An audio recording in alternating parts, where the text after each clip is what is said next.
Hi everyone. Hi everyone. Awesome. So I hope we are able to do this in a very what are you doing? In the most orderly manner. I want us to as much as possible to keep to time and because it's important, we have 16 teams that are going to be presenting virtually. We have a couple of submissions online also. So I would want us to please keep to time. Just a moment, please.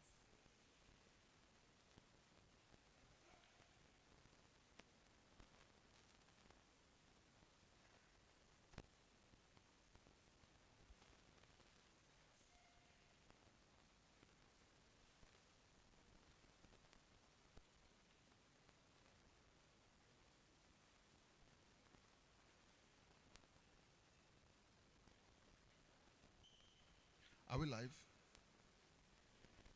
I can't see that we are live here. Okay, great. I think we're live. Awesome. Okay, guys. So we have 16 teams that are going to be presenting. Each team has 10 minutes to be able to present, and 5 to 6 minutes for presentation. Then we have the next 4 minutes for question and answer from the team, and also people that are watching online. The first team is here, so they will go ahead and start the presentation. Immediately they are done, just few minutes to the end, I would want the next team to please come out and just sit here in front. The next team that will be presenting after them would be, just a moment. I'm sure everybody already knows their number, but number 2 is Tushare. So immediately after they are done, the Tushare team comes up and presents. Keandra, Nonso, I'll need you guys to come to the front, please. Thank you.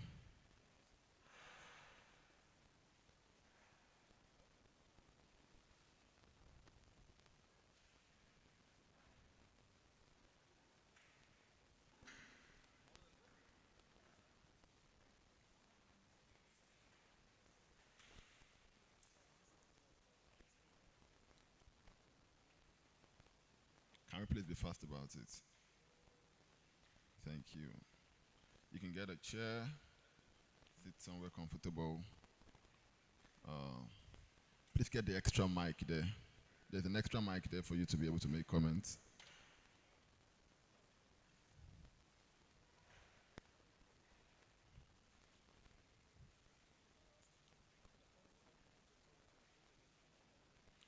Have you?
So if you are on the Telegram group and you're like a team lead, please send Nonso 50 sats. That's the name that is appearing on the Telegram group. Please just send him a private message and type hello. Right. If you are on the Telegram group, one of your team members should send 50 sats on the general Telegram group. That's the developer Telegram group. Hello, then it's going to send you the link to the Google Meet because that's where you're going to be presenting from. Yeah. You can join.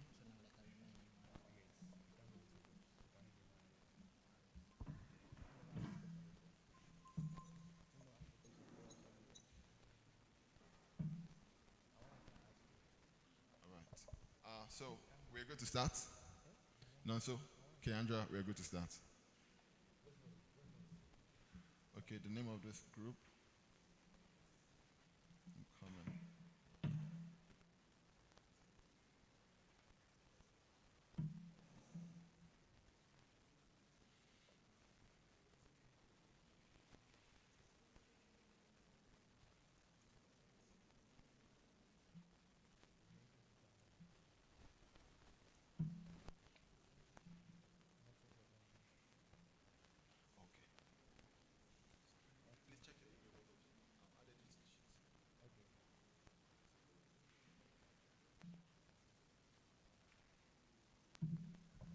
All right, so I wish you all the best.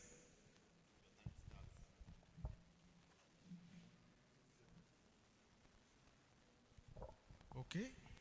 Hello, guys. Best of luck to anyone present and best of luck to anyone online. So let's get to the point. Our idea is very simple. In using the Bitnob API, we're planning to have two interactions. One of them is a website, and the other one is an application. The idea so far is the website is a vendor website. So this is our pitch, our target market, our video. If you're interested to see it, it's in the GitHub. It will be shared, I think. If anyone wants to see the game plan, the mind map, whatever, that's on you. I'm already sharing the screen.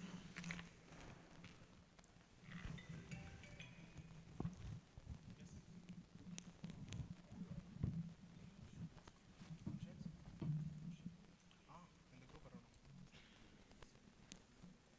I'm not presenting, sorry.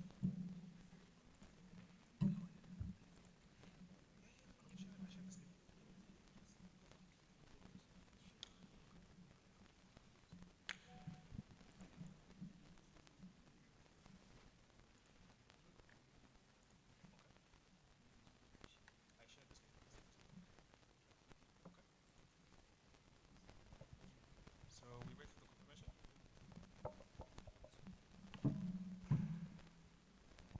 All good, all good. Okay. So let's see the stuff. If anyone is interested in the pitch, I think all developers here, you can go to the GitHub and I will share the link. The idea is like this. If you can sign up as a user or a vendor, and then this is our test environment. Let's test with the vendor, for example.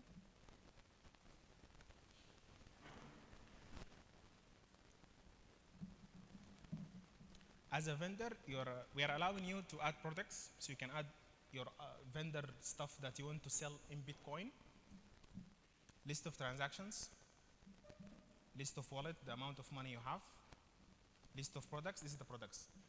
The current capability that we have is two parts. Either we make an online shop, which is we will show in a moment, and now this part is for the local shop. Imagine a local shop in your area. You come to him or her, you try select a product. It will convert from the local currency to the sats.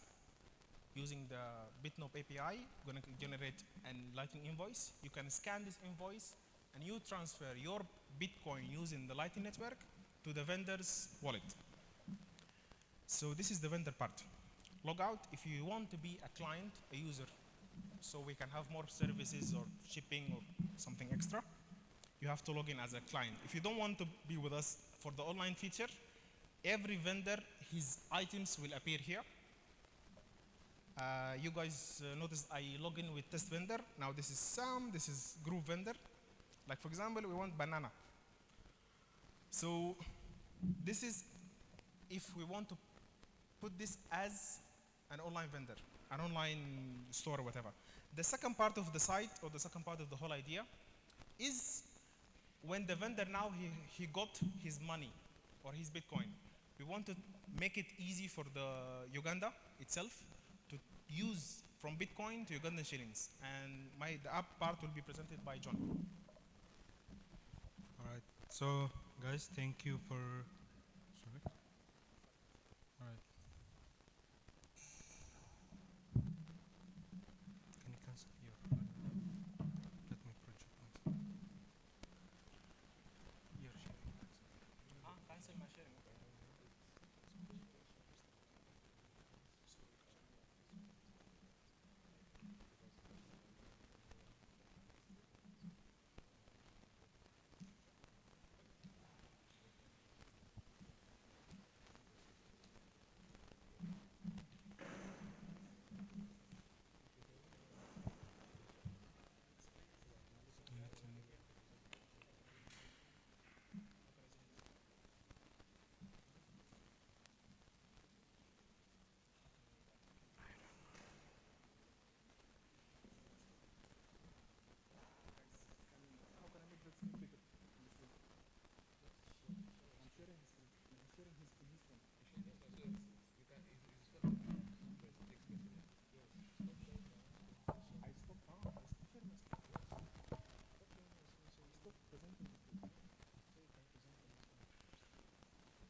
So the app is still loading on Expo. I might give it a little time for it to download. So the idea of the app is like to have the vendor or the user a control on his Bitcoin, or while he's using the website, he will be able to sell stuffs, right? So the app will help him to control his Bitcoin. Generally,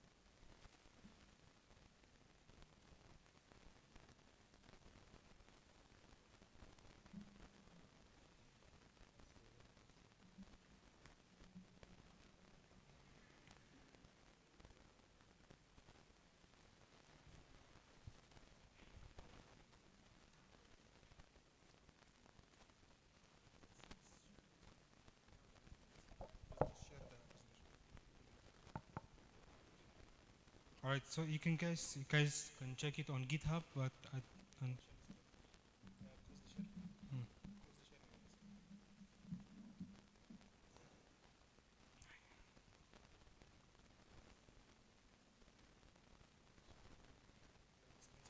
yeah. So basically, it will be able to the user will have a sign-in page before this one, and then once he sign in, he will have the ability to receive, send, as well as withdraw. He will be able to see the wallet balance here, and once he receives, he will be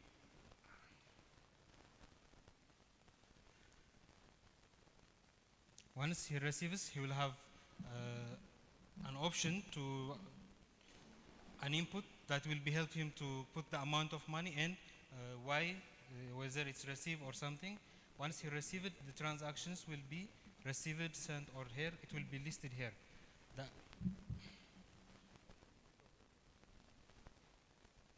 The transaction will be listed here as pending, or he has received the transaction.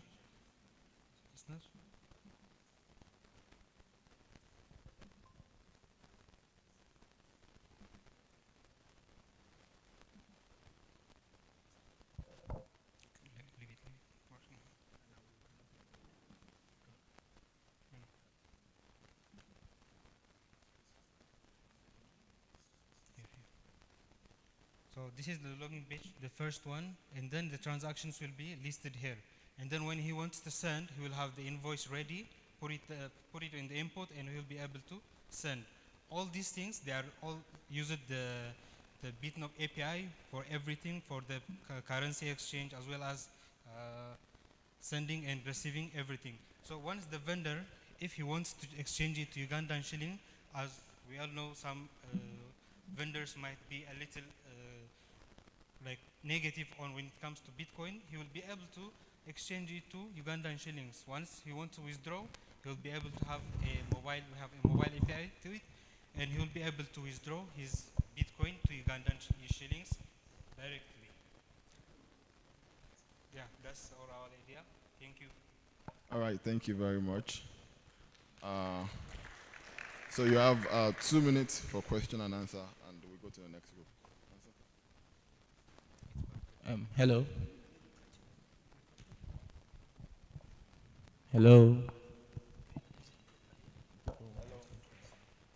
Hello. Yes. So you demoed 2 applications today, one for the vendors and then one for the consumers. Can you explain a bit for that? I don't think I completely understand. Which part exactly? The whole idea? Yes, just give me a summary. The summary is we want to enable vendors in Uganda to enable, to, what do you call it? To allow people that only want to deal with Bitcoin. Like if you have Bitcoin, you buy fruits, stores, drinks, or whatever, you go to a vendor that will be selling in Bitcoin. Okay, so it's like from the vendor part, I'm assuming it's like Shopify e-commerce. Yes, more or less. And then the client side is like a payment app. The app side, it's for the vendor, not for the client, by the way. So the app will be helping the vendor, which is the seller, to have his.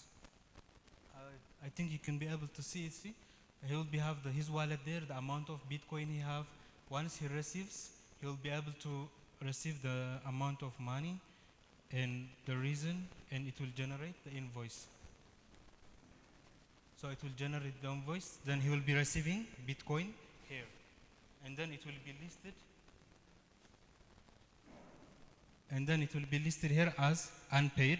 And if it's paid, it will be paid. And then when he wants to send, he will be able to pay anything, whether it is for another vendor or another things, he will be able to pay here. And then the withdraw, he will be able to withdraw to his mobile money or any other mobile through MTN or Airtel. He will be able to withdraw stuff here. All right. So the app only works for the vendor. Yeah. Okay. Thank you very much. All right, thank you very much. Please put your hands together for them. All right, can we have 2 share team come up? So for easy accessibility, right, I think it's important that when you're sharing, always remain on screen, right? Always make sure that you're sharing on Google Meet so that people who are watching online can easily see what you're sharing.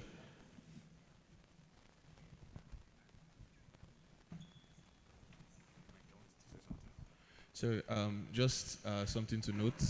Before you start your presentation, it would be nice to define your problem. What exactly is the problem? And then what exactly are you solving and how are you solving it? It will be like a nice way to go. So you let us know, okay, this is the problem. This is how you intend to solve it with the API, or this is how you intend to solve it, whatever you've done so far. So that like there's like a map on which you can carry everyone along. Thank you. All right, so Are you ready? Are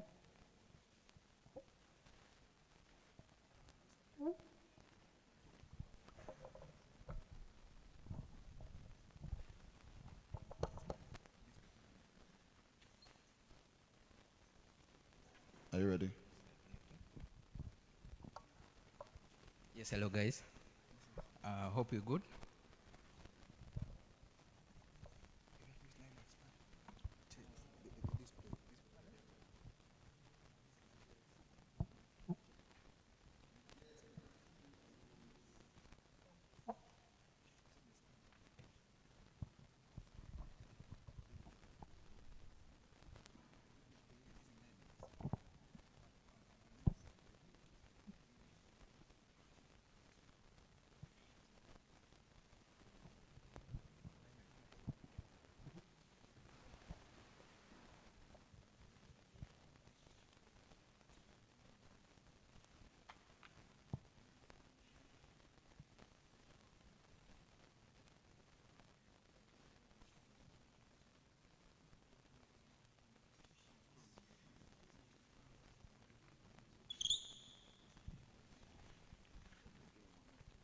Why do the time is going what?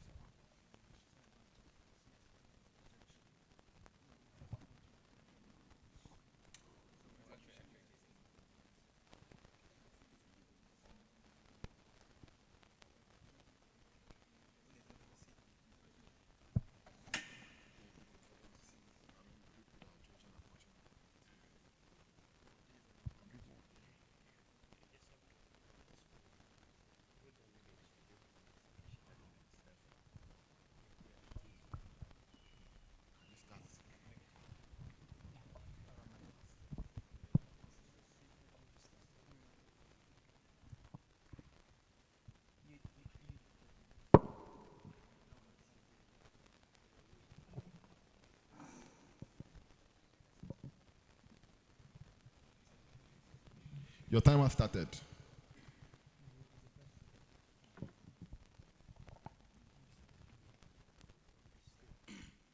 All right, thank you. Good afternoon, guys. So we managed to make to share system. It's a revolutionizing education funding in Africa. So it's going to be connecting African students, schools, and global supporters. It's powered by crypto payments, USDT, BTC, Lightning, mobile money, and then virtual cards. The problem statement is it's to access to quality education in Africa, often hindered financial barriers, lack of transparent funding channels, and inefficient management for tuition payments. That's right. To share, okay, all right. So we have three stakeholders in our system. We have students, we have supporters, then the schools. So in our system, actually like for the students, let's say I'm a student, using our system, I can register into the system. Let's say if I get sponsors, let's say at times we get sponsors from abroad, and actually it's hard for them to share, let's say, the fundings. So in our system here, we can easily receive funds, and you know, like Bitcoin, like the charges are kind of low. So that's a solution to the high funds, high cost of transactions.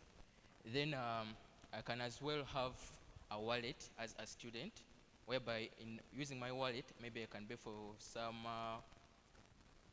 I can buy some stuff like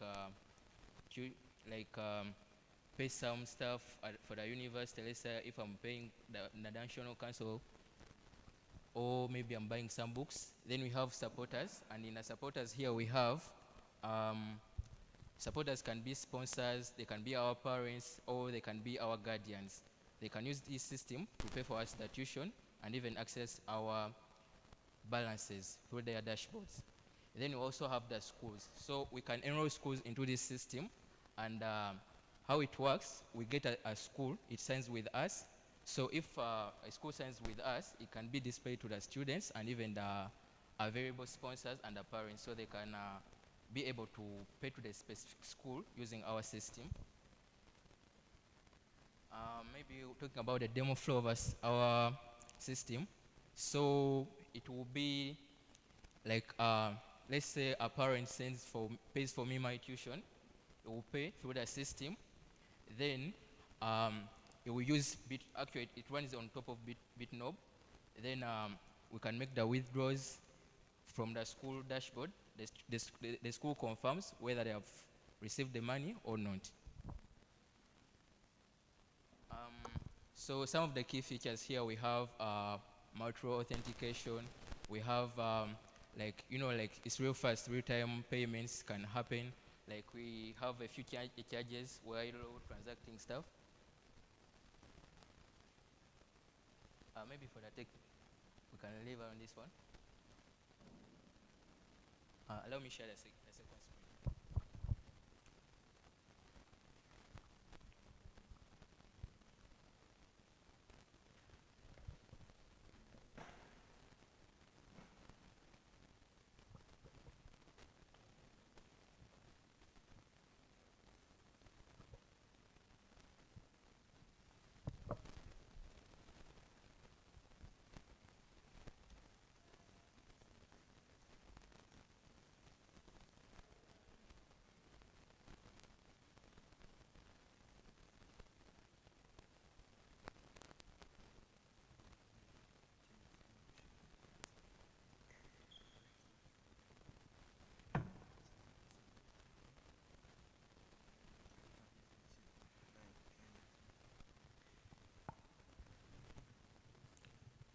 Please, you have just 5 more minutes.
You are not sharing your screen for people online to be able to see what you're doing.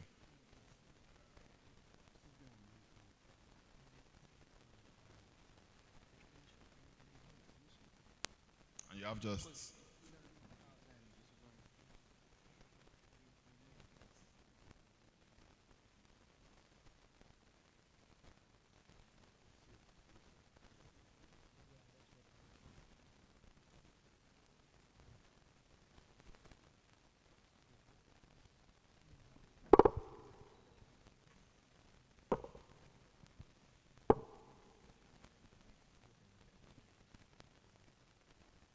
But someone has closed the window.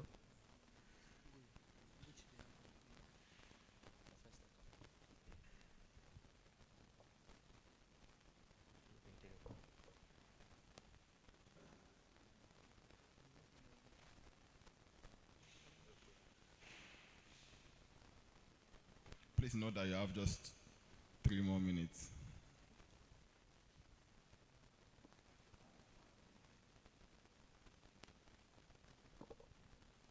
I think for other things, please be prepared for this. Like, try as much as possible to know that you know how to share the screen.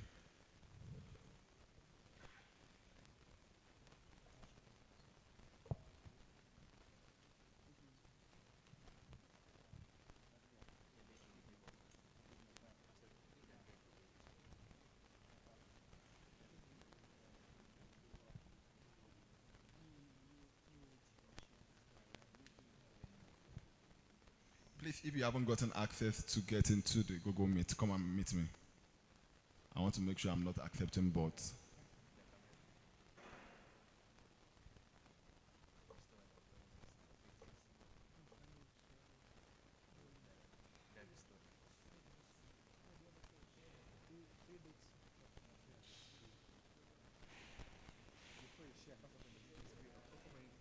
Entire window. Yeah, yeah. You have a minute 45 seconds left.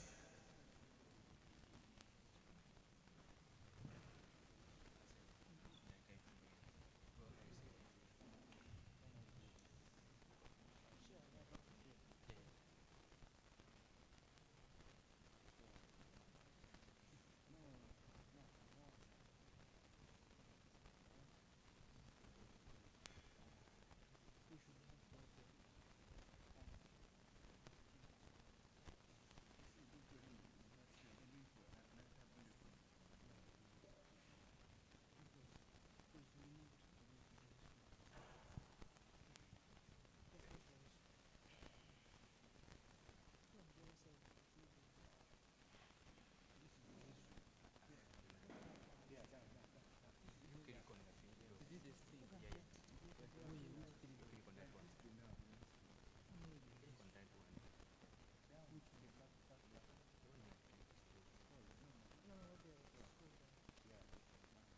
36 seconds left.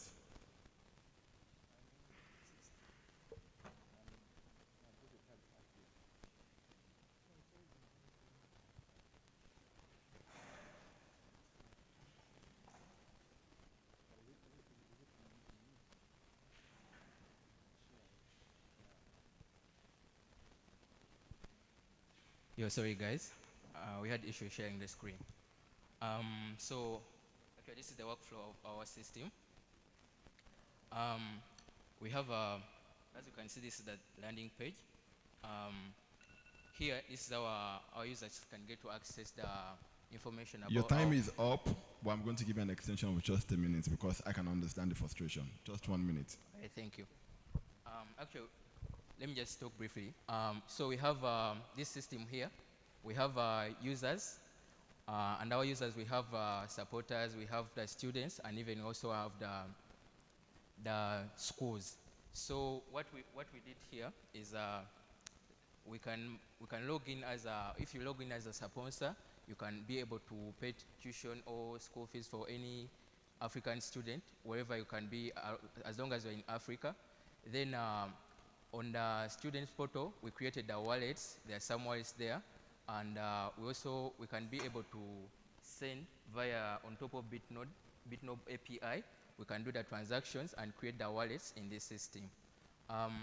Maybe other thing I can talk about, like so our system here is actually for solving a problem of high transaction costs and even the efficiency of transferring costs along within Africa. All right, thank you. All right. Thank you very much. We won't be able to take questions because you're Questions? no questions.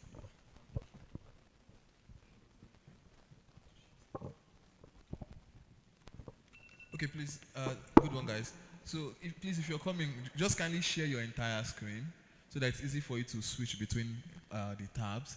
It doesn't matter what's on the screen, just like when you get to the Google Meet, log in, share your entire screen, and continue with your presentation.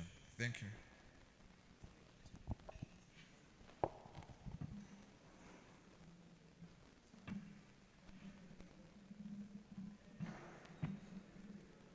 So, sorry, please, who's the third team? Pessagram. Okay. Pentagram, is that you? All right, please.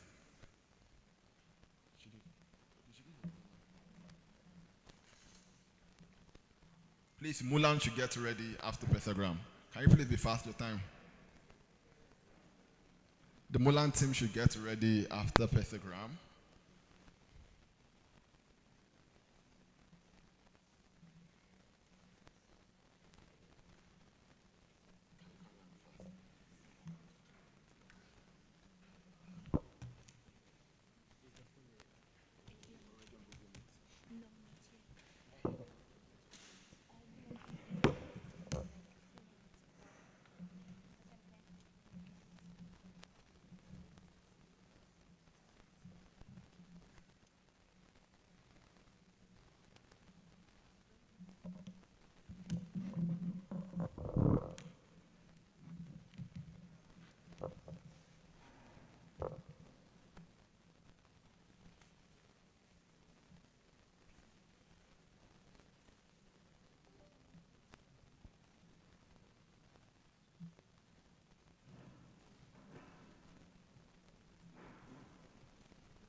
So hello, good afternoon.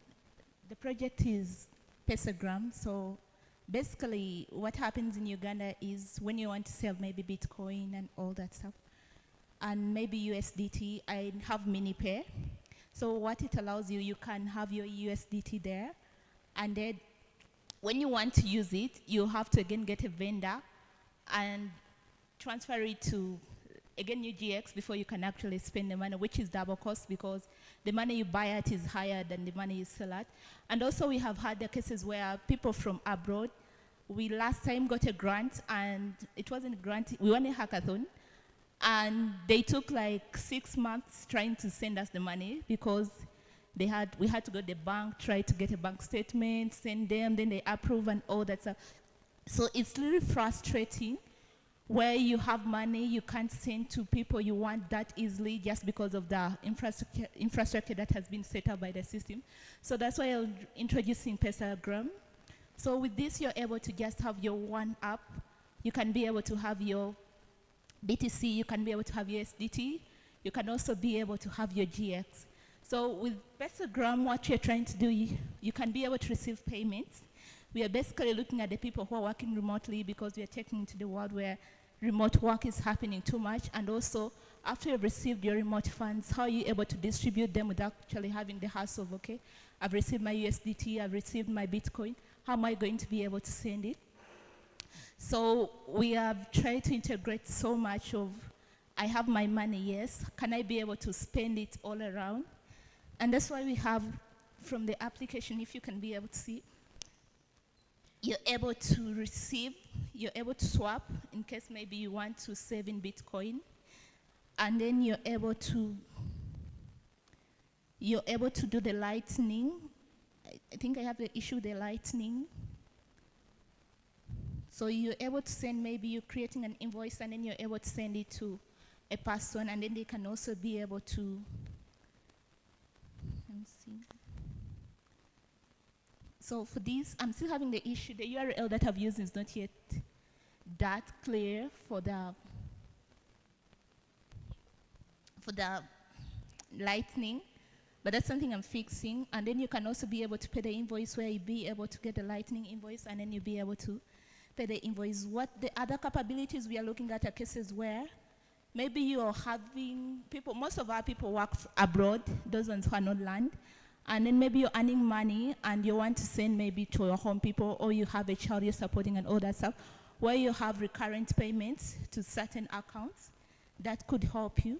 And then we're also using, with the off-ramp, you're able to maybe, you can be able to use your BTC and then you turn it to mobile money so that you can be able to pay for the goods and services.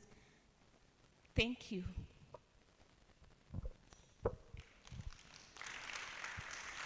Please put your hands together for our question. Wonderful presentation so far.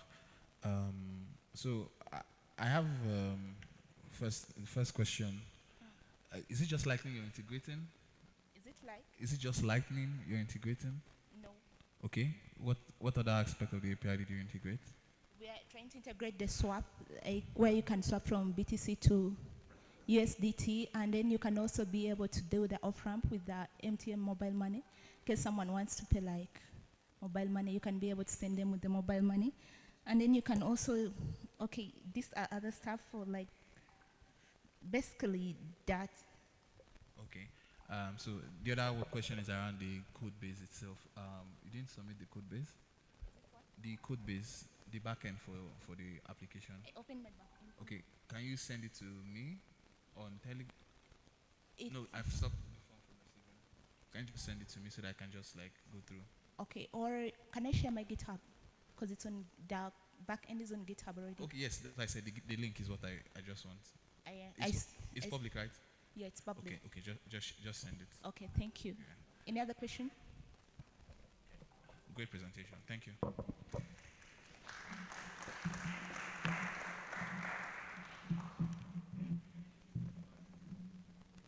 All right, the Mulan team.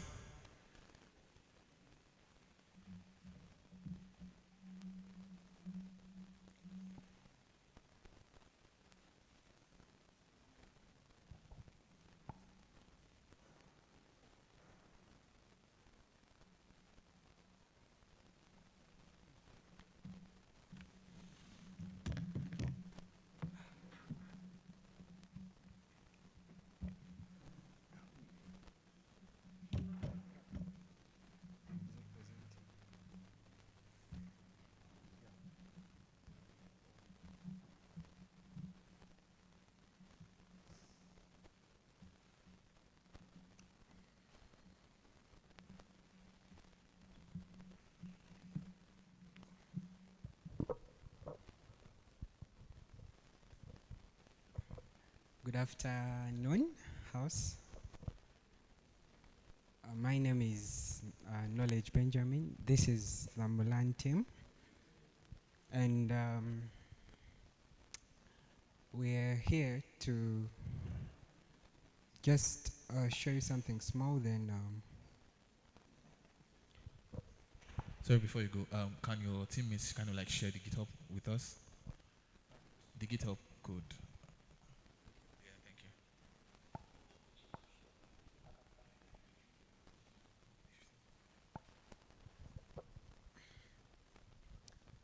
Yes, send it to me privately with your team name. Then the other person can continue with the presentation.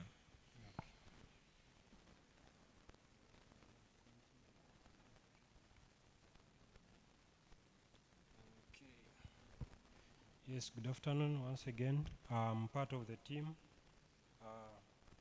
We were designing a crypto virtual card application, and this was basically to ease spending crypto basically in African countries where they are finding where they're being restricted to spend money. So the virtual card will be an easy way of spending money, buying services from abroad, like paying for hotels and a number of services. We designed the system, but it will be supporting cryptocurrency. There will be swapping from USDT then to... Excuse me, sorry for cutting you short. We can't see your screen.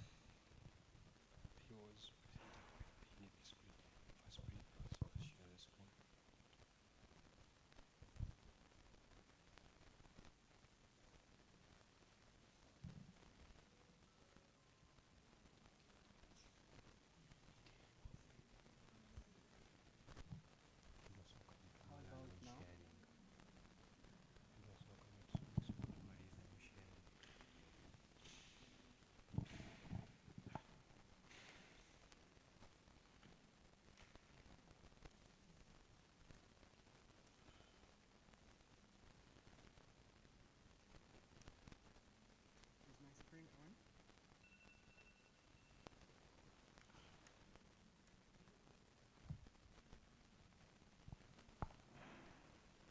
Still can't see your screen. Share everything. Just share your entire screen so it's easy.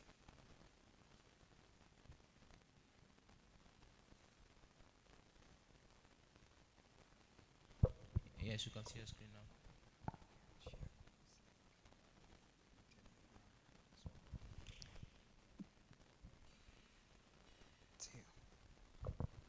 So the project is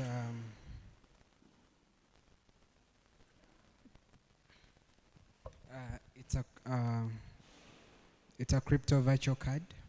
So basically, what happens around Uganda is that many times you could have your digital assets, but then you have challenges with coming around to spending it. The bureaucratic processes that come in when you want to spend it, turning it to fiat, all that, and that is exactly what we are trying to solve with the crypto virtual card. So basically what happens is, on assumption that you already have your digital assets, let's say BTC or whatever it is, you're able to you're able to fund your card with this, and directly you will deduct from your whatever wallet it is. Then you can then use your virtual card for the different payments that may require or that do not use the digital, do not accept digital currencies.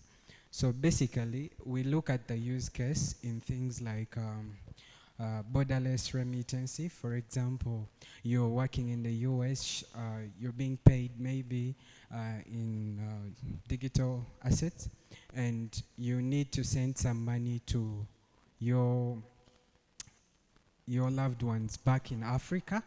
But when it comes to when you decide to convert that money, then send it as fiat, it becomes really expensive. So it's very simple with this app. You just have to sign up with a few clicks, create a virtual card, then you can actually send to another person who is also using the app. They can easily receive the cash. But also, even when they're not on the app, we can do off-ramps, so they can actually get it via whatever means that is available to them. We could do booking flights, travel flights, hotel bookings, and all that. So just to cut the long story short, I'm just going to show you how it, I hope you have got GitHub.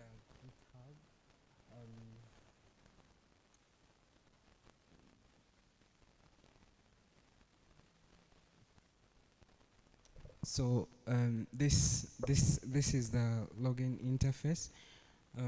We weren't able to complete. We weren't able to complete the entire. Sorry. So this is just going to be a demo.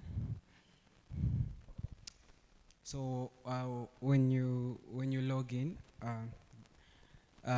it presents you with a dashboard of your wallet. Currently, the user I'm using has a BTC, and they have some.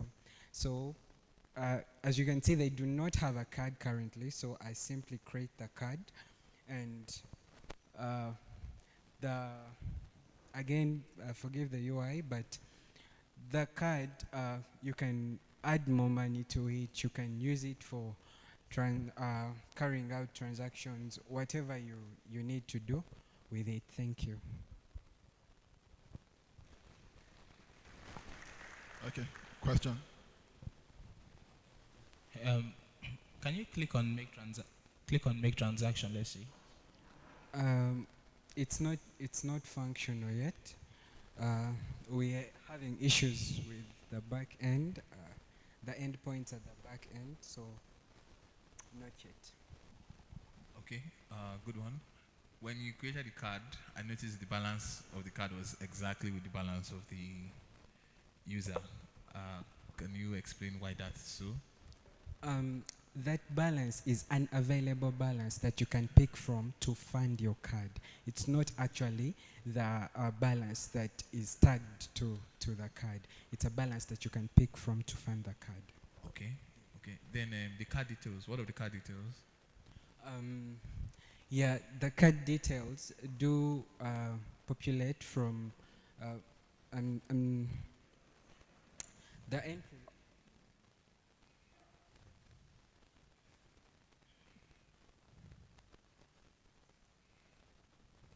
So the entry point of the app is creating an account, and all the card details are populated from the information you provide from here.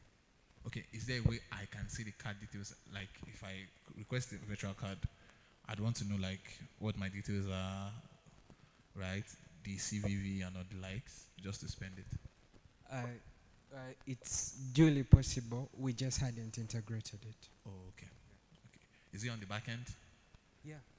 Okay, can you just share your piece of code? Let's see. Like Just share it to me on Telegram. Yes. I'm going to share the GitHub. It has the back. Okay. Also, just share with me. Thank you very much, guys. Awesome work there. So the next person. Our next team, Lightning Remit. Please put your hands together for them.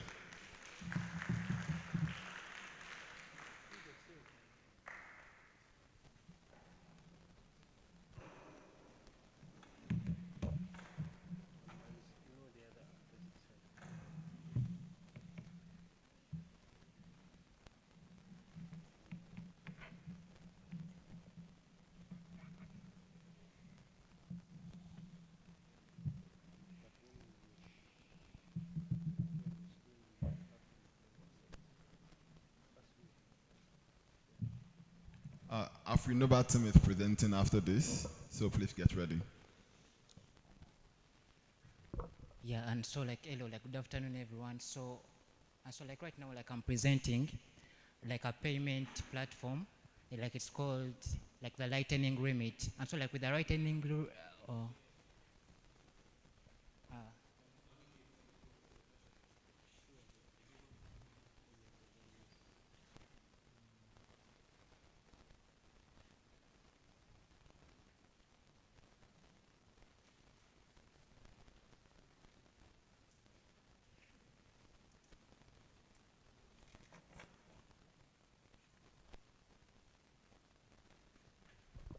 all right, so like I'm presenting like a project called like Lightning like Remit. And so like with Lightning like Remit, like it is a payment platform like whereby we pay like for your services, but then like it is a cross-border like platform. Now assuming like I'm a freelancer like in Uganda, and then like I have like an employer like in Nigeria, South Africa, like or Kenya, and then like I work with them.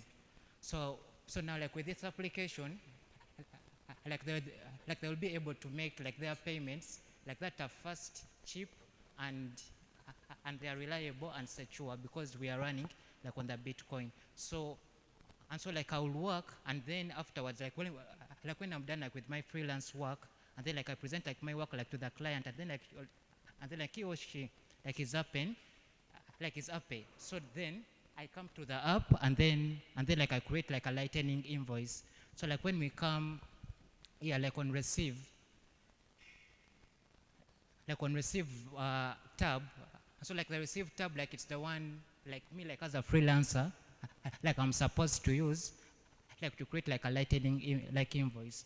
So like in case we try, like it might work through, but then like it was working. So I say like like I'm going to pay like I'm going to be paid like 3,000 like USDs like for the work I've done, or maybe like I've helped someone, then like I want to be paid because like we work to be paid. And then I come like and I enter like any email, like my email, like of a customer, like I put like a description, like maybe like they're paying for my gig I did like for someone like in Uganda or outside Uganda or outside Africa. So I come, I say like my description like is a gig, and then like the invoice like it should have like an expiry date, and then like assuming like I say like it expires today, like if the client like does not make like the payment today, like the invoice will be like expired. So I come and I say like I want it like to expire to, maybe like it will expire today, and then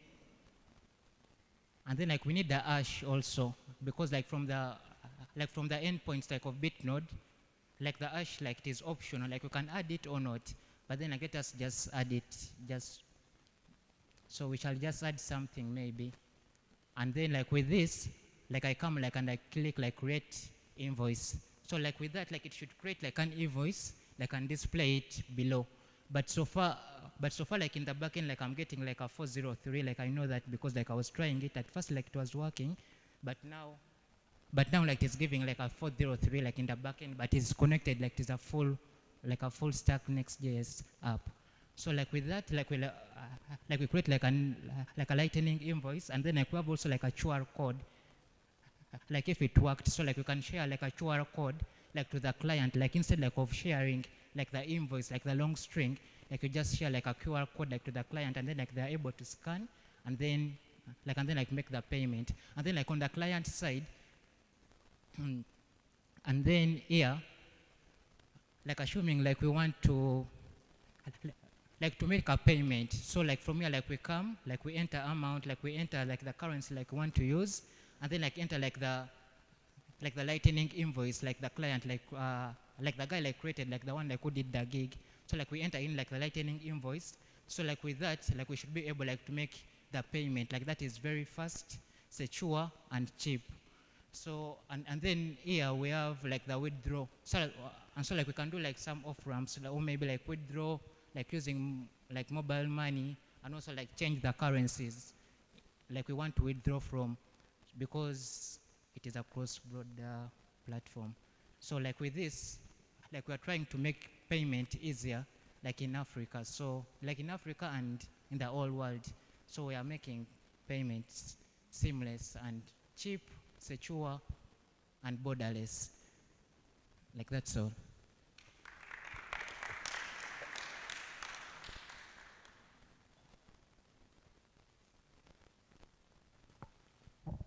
Great presentation. So I have two questions. So first, I'd like you to share your GitHub with me. All right. Then first, I noticed with the receive, I'm just curious, where is the money going to if I generate the Lightning invoice? Am I receiving it in a wallet? Do you have like a wallet system with this product? Or are you the one holding it and then when I click withdraw, you withdraw for me? Or like, I'm kind of like confused between that end. Okay, like ideally, like we must have like a wallet, like in front, like your wallet, like you should be able like to log in, like with your wallet. So like in case like So we have more what time. kind of wallet? Yeah. What kind of wallet will I be able to log in with? Like your like maybe like MetaMask, and then like any wallet, like the MetaMask wallet, the Bitcoin's wallet, what. So like with that, like it should be like the first screen, like when you log in, like you present like your wallet, and then like the payments like will be made on the wallets. Oh, okay. I get that. Okay, awesome. Good job. Just share me your GitHub link and the link to this thing, because I noticed you deployed on Vercel. Yeah. Let me just see it clearly here. Okay. Yeah, thank you. Awesome project so far. Please give me a round of applause. Next team, please.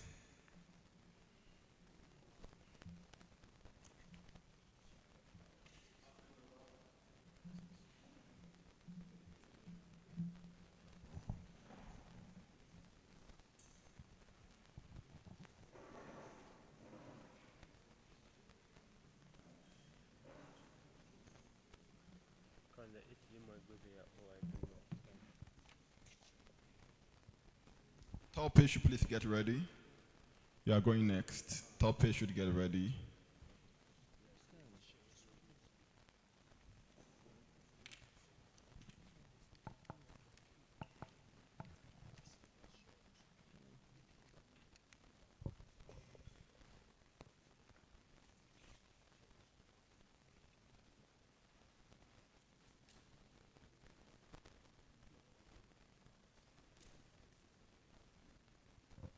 Okay.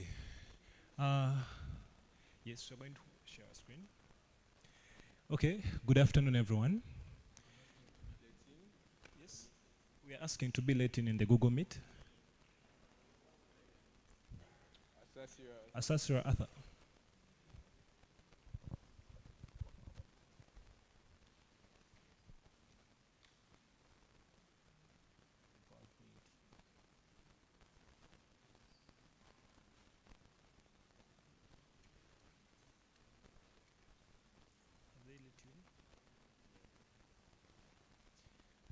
Okay, so guys, I'm going to talk about the Polar Pay system. We have developed up a Polar Pay system based and working on the Bitnob's API. So Polar Pay is a seamless payment schedule platform whereby we are giving our users the chance to pay for anything on schedule without having the overhead payload. Share your screen. Share your screen.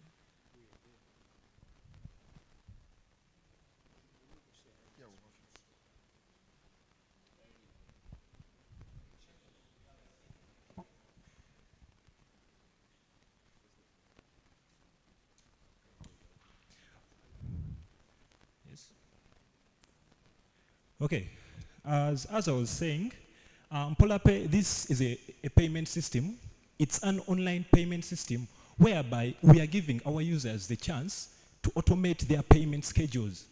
PolarPay is that platform. We are giving it to the community, to everyone, not just me, but you, me and you. We are using this system to be able to pay for all our bills, subscriptions, and they'll be scheduled on time without any frustration because everything is done by the system. Continue. Slide down. So, the reason why we came up with the PolarPay payment system, because we looked at the environment and we saw that our users are having that manual pay overload, whereby a user is supposed to, like, take an example of a person who's working in a business community. A person is supposed to pay for their Netflix. A person is supposed to pay for their utilities at home. A person is supposed to pay for different things. But with the chance of PolarPay, a person is given that hierarchy or that chance to just make a one-time schedule, and every payment will be done on time, and it will be, there won't be any delay in the time of transaction. Another thing we looked at why we developed the PolarPay system, the complex structure around. As per now, we have the automated payment systems, but these systems are quite complex.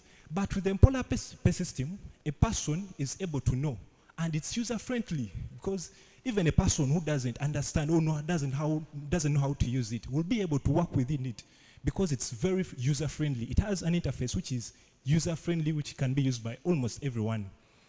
So, with all these problems, the PolarPay solution, the PolarPay system, as I can show you, it's having the solution, which is the PolarPay system. It's having that seamless integration, whereby it's basing on the Bitnob Secure API. I don't know if you're getting me, but the PolarPay system is working within this. It's working within the APIs of Bitnob, a secure company we all know. The PolarPay system. And again, one of its advantages is a person. I know I'm having the pay overload. I'm having quite many bills to pay, and they are all done manually. With this system, a person, I'm going to just set in that this month, at this time, I will have paid my utilities. So whereby a person will just pay for the Netflix once and he forgets, whereby he won't even receive those notifications that you pay for your Netflix or pay for your utilities like electricity at home. But with this, just know that you set it once and you forget. So one of the impacts we considered is that there will be 30% fewer missed payments. Because when you're having that overload on your head, you know, you have to pay electricity, I have to pay for my children's school fees, I have to pay for Netflix, I have to pay for Wi-Fi. All this, the overload, you end up risking actually making late payments, which will be costing you as a user. But with the PolarPay system, you will just make that one schedule and everything will be done. So as I'm going to invite my colleague to demonstrate for you what the PolarPay system and the interface, how it looks like. Hello everyone, I'm Arthur from PolarPay, and for you that know Polar, it means that you're paying slowly and you're able to automate that payment.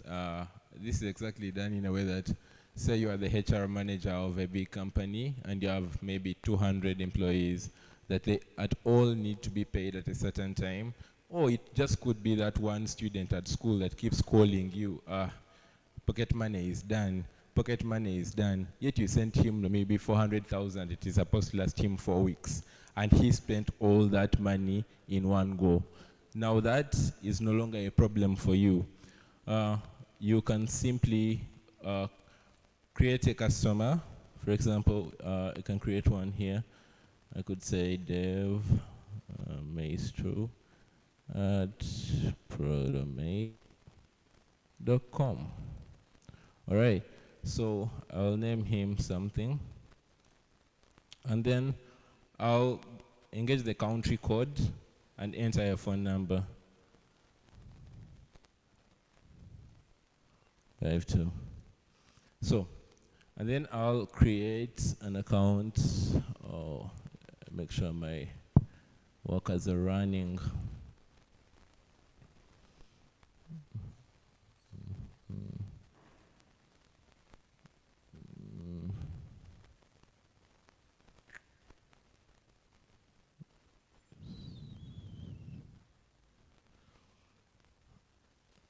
Right.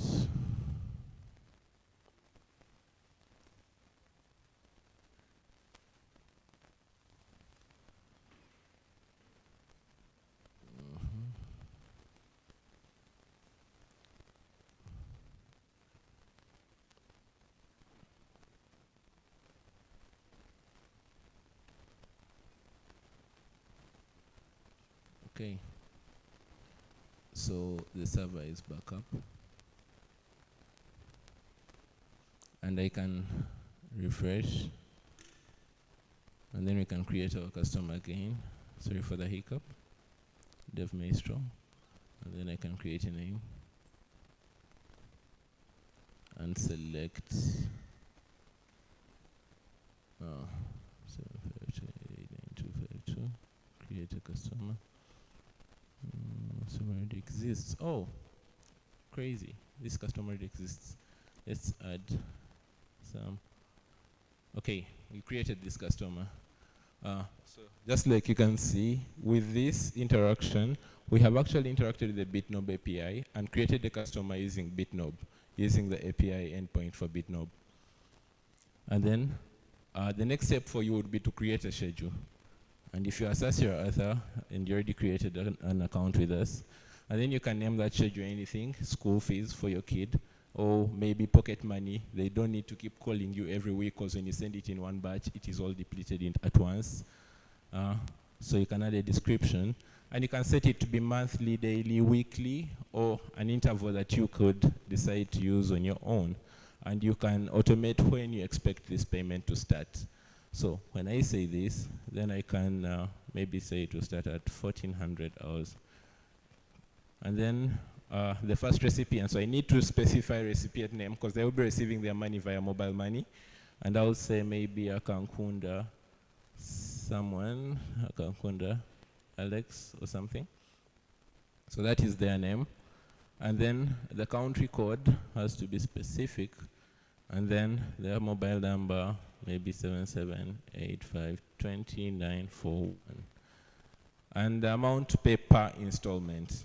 You could set that to maybe 10,000 Ugandan shillings, and you want to have 3 installments. And then you create your payment schedule.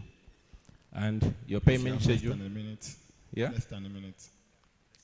Less than a minute. So once the payment schedule is successful, we are able to look at the payment, which is here, and then we can fund this schedule. We are going to communicate with the Bitnob API at the back to create for us an API, to create a wallet address. And in this case, we are using the Tron wallet. So just in case you're wondering whether or not our requests are going through, you can look at them in real time here going on. So here we're asking for the exchange rates. The exchange rates come in, we change from Ugandan shillings to USD, and then we create a funding wallet where you can pay that amount that was specified.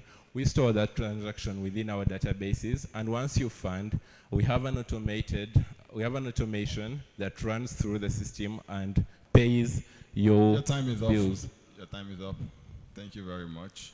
And you can look at your QR code here, and this is the address that you're supposed to use to pay.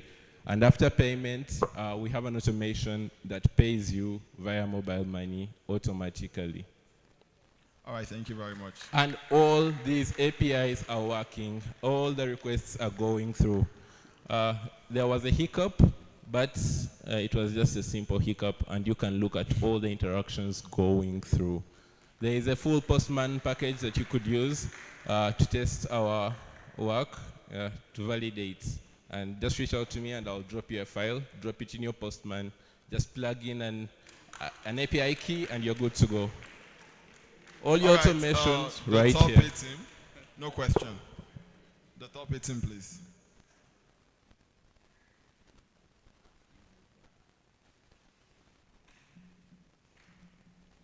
Top 8.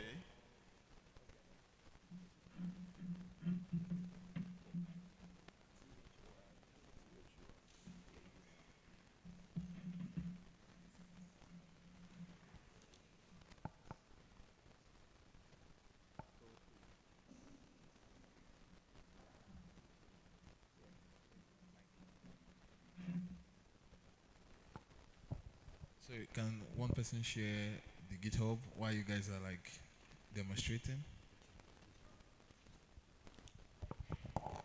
Yeah, so good afternoon, everybody. Yeah, I'm here to share with you a Tuape. So the problem was one of our friends, a man called Lavington, went out with his family to Belgium. This going vac, well, he went out this vac, a planned trip. They have been saving up for some time, but you know, preparation for trips involve conversion of your local currency into the currency of the country that you're going to. So they had to convert the money to euros. But he said that they lost a lot of money between the transfers, the charges related to the exchanges, and then all those hidden costs in converting the money.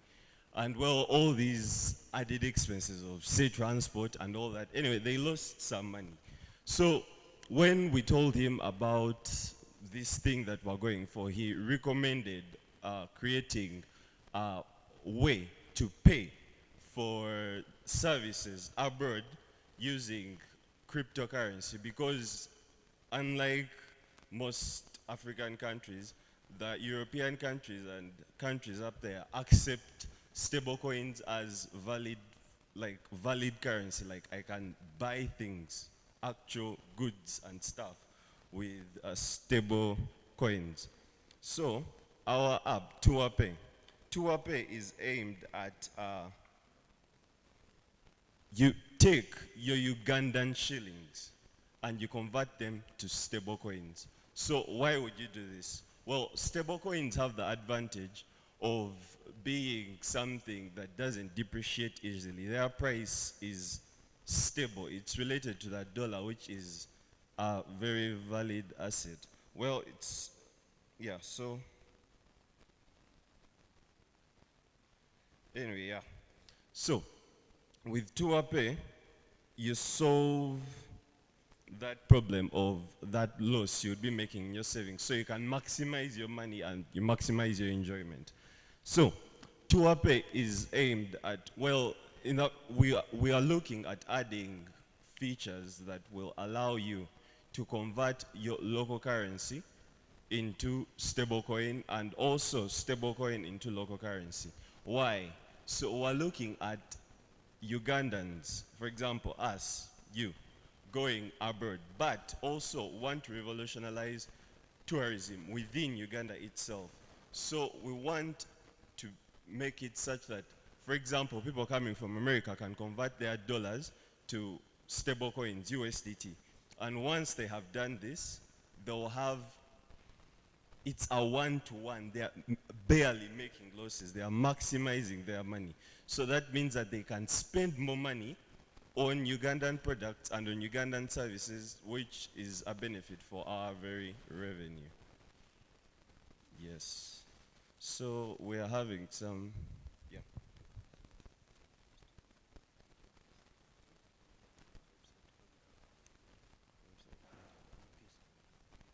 Yeah, so that was him introducing Tuape. So he'll be coming to like project what the website looks like. So he'll be showing you what the project looks like on the projector together with the other members attending online. However, for now, I'd like to show the project to the judges. No, you don't have to show the project to the judges. Okay, now the challenge with showing it to the to our colleagues who are joining online right now is that they cannot exactly see it right now. However, for those ones who can see my screen up close, this is Tuape. So the whole point is that if you actually decide to transact in, if you decide to transact in a stable coin, you're gonna spend less on transaction fees, and therefore you're gonna spend more of the money that you plan to spend on your trip, whether it's in East Africa, whether it's in West Africa, Kenya, Tanzania. Yes. Also, the other advantage to this is that the payments reflect automatically. If you've traveled, you know that if you're actually gonna plan these trips, they're gonna take some time to, reflect with the people who you are booking accommodation and stuff like that around.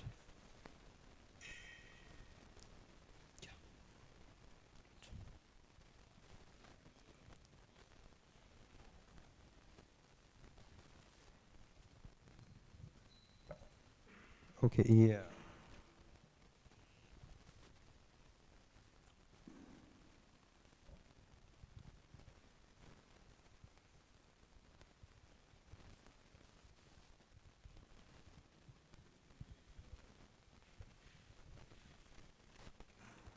Okay, yeah, so this is the website. We explain our unique value proposition immediately when you open the you open the website on the first page. There's a couple of pages, and notably that you can actually sign in. This is 2025. Everyone has a Google account, so you can sign in, and then you book, whether you're booking accommodation, whether you're booking, I don't know, anywhere that you would like to spend that weekend, that week with your loved ones, with your family. So you don't have to use a username and a password, just your Google will get you in.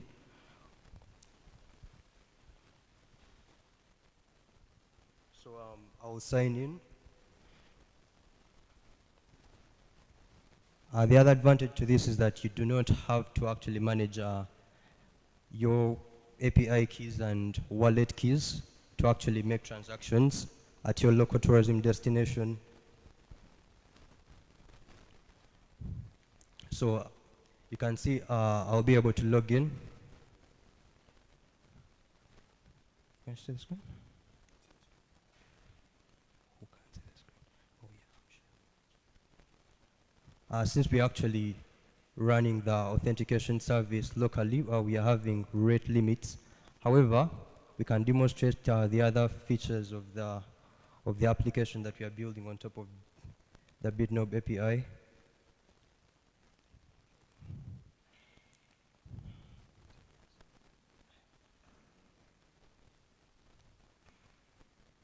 So yes, if you would like to partner with us, you can contact us. You send us a message when you fill this form. You can generate virtual cards. You have less than 2 minutes, and we can't see your screen on Google Meet, please. Can't see the screen on Google Meet.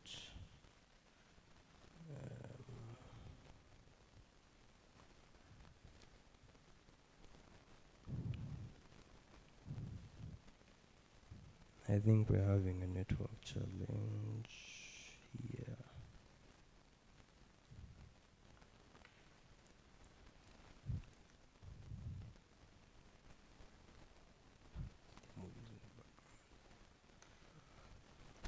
So yeah, that is the front end, and then the back end. We don't have a fully fledged dashboard for the back end. We're using simple forms with Superbase to actually manage the back end with all our partners. And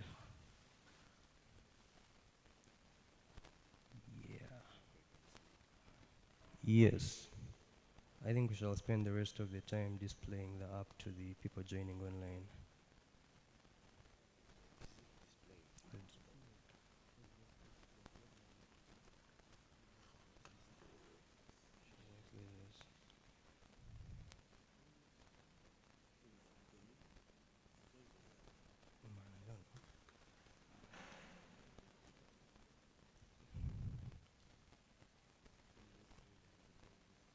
But okay, that was our presentation. Thank you. All right, please put your hands together for them. Does the judges have any question? All right, no question. Thank you very much. The next team, can we have you? Can we have the next team? Trust Lord.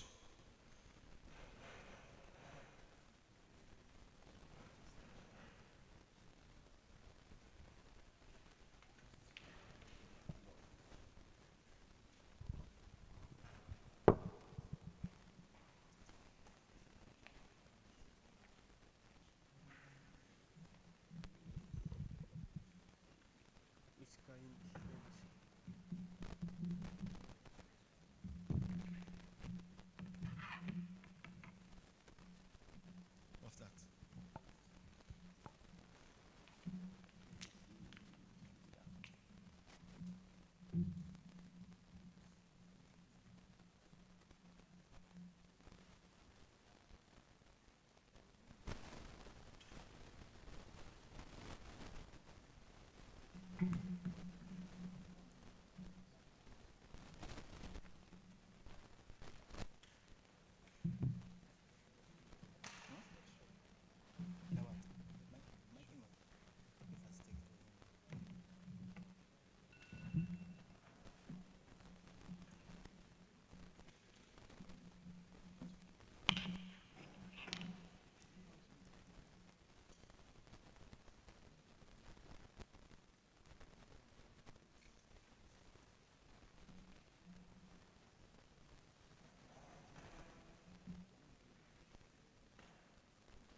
Please be fast.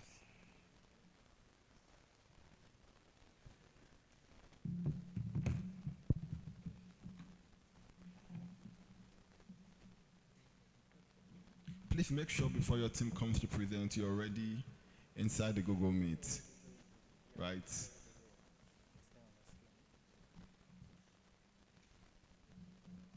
If you need access to join, just come and meet me before your presentation.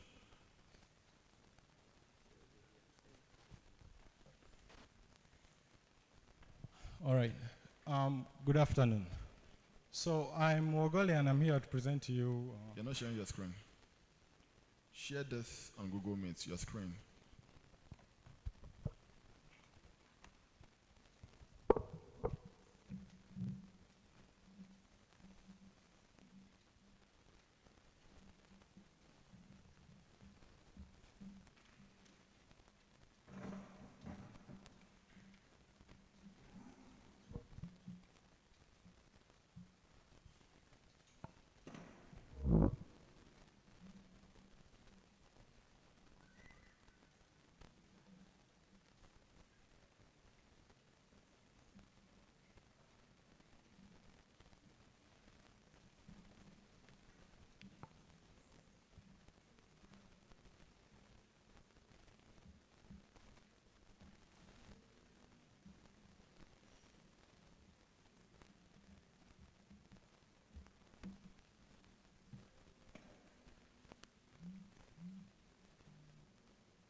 All right, sorry for that. Good afternoon again. I am Ogole and I'm here to present Trust Load. So because of my issues, I'll be reading from here because it's the same thing. So what is Trust Load? So basically, Trust Load, what we aim to do is provide transparency to payments of leases by tenants. So what that means is we want to have a solution that records and keeps transactions histories and provide a way of being transparent to tenants when paying to their landlords. So what we aim to do is simple. We want a tenant that is tech savvy like you or me to be able to even pay any rent for anything. Could be a household or a lease on some property, but still be able to pay it in crypto. But because of the facts that we face today, that there are not so many landlords that are going to accept payments in crypto. So what we want to do is we want to provide a solution that allows you to do your transaction in crypto, and then the owner of the property will receive in their local currency, which is in this case UGX. So how does it work? First of all, we are not just leveraging the Bitcoin, the Bitnob API here. What we want to use is the entire blockchain stack. We want to store all the receipts, the proofs of payments. We want to store all of them on the blockchain and have the payments be done via the Bitnob API. So by leveraging the entire big blockchain stack, not just the Bitcoin, not just the Bitnob API, we're able to have a situation whereby we not only have payments in crypto, but we also have immutable, verifiable proof of payments that can also be used to not only show that you paid, but also could maybe one time be used in settlements of disputes.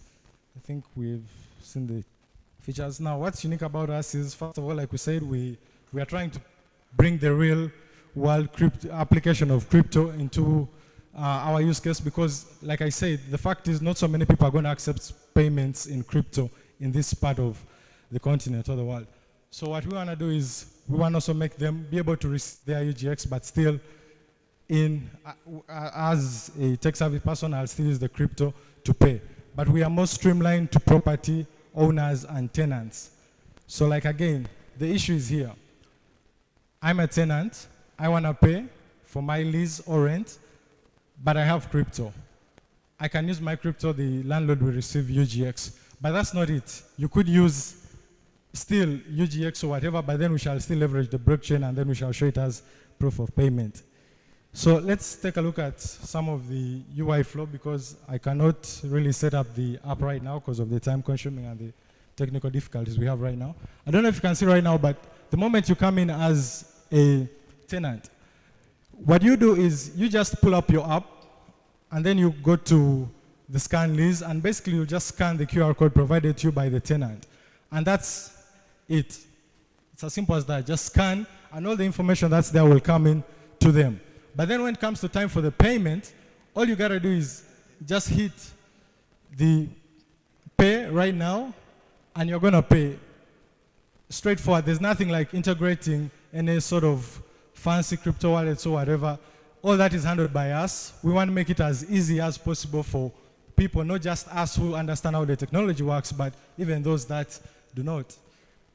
So as you can see right now still on the last screen UI to the right, you'll notice that the tenant actually does not input any information other than their payment wallet. Could be Momo or their BTC wallet. And the rest will be handled by us. The landlord will receive their rent in whichever way they want to receive, and then we shall take care of the rest. So still this is the UI. You can see how you can just select your payments and then move on to the next, and it's as simple as that, and you don't ever have to worry about anything else.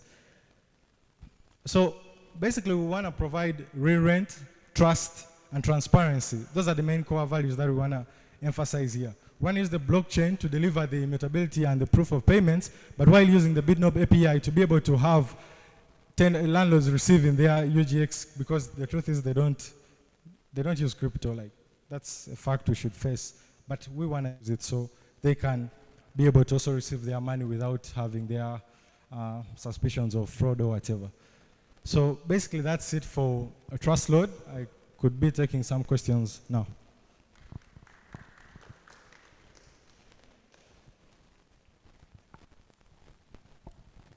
presentation so far. So it's not yet developed, right? It is developed. I'm sharing the GitHub. Okay, you can share your GitHub link. So I just wanted to ask, what way are you integrating APIs?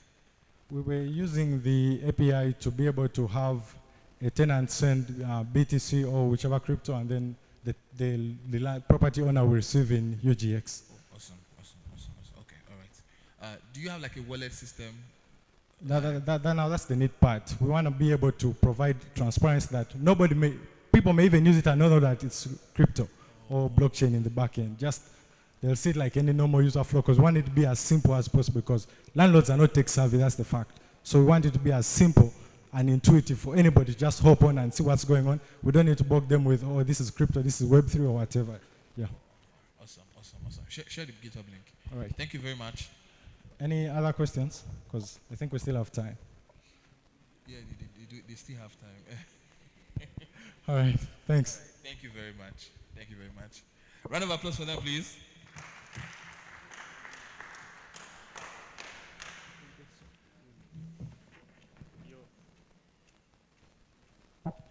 Team 9, please, Abesha.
Good afternoon, guys.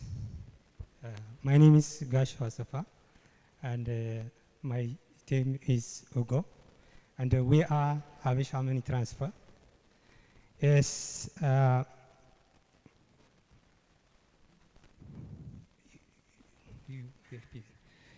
did you know that more than 2 million Ethiopian and Eritreans are living outside their home countries? Now, they want send to help their parents, brothers and sisters. While they are sending, the traditional bank system is charging them like 10 up to 20% of the total amount. Not only that, but also it has a delaying time. It takes like 2-3 working days.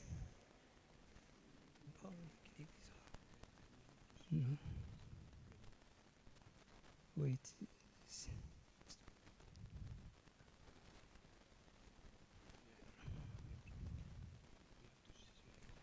Now, to solve this challenge, we are coming up with Habesha app. This Habesha app is a one app, global reaching.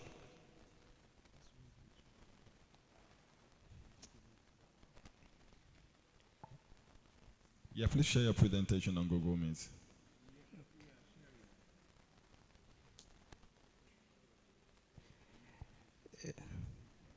So, we are there.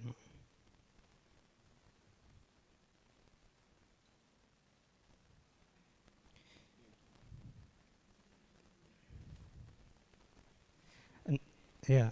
Now we are coming with one app, global reaching. So our app is a simple and user-friendly app. It works like from global customers to Habesha apps, then Bitnob APIs, then directly deliver to the users or the receivers. We also use lighting network technology, which is a very slow, very fast and low charge fees. We are, do you know the traditional system is more charge than, but we are almost 1.5 up to 2% of the total amount that we are going to charge them.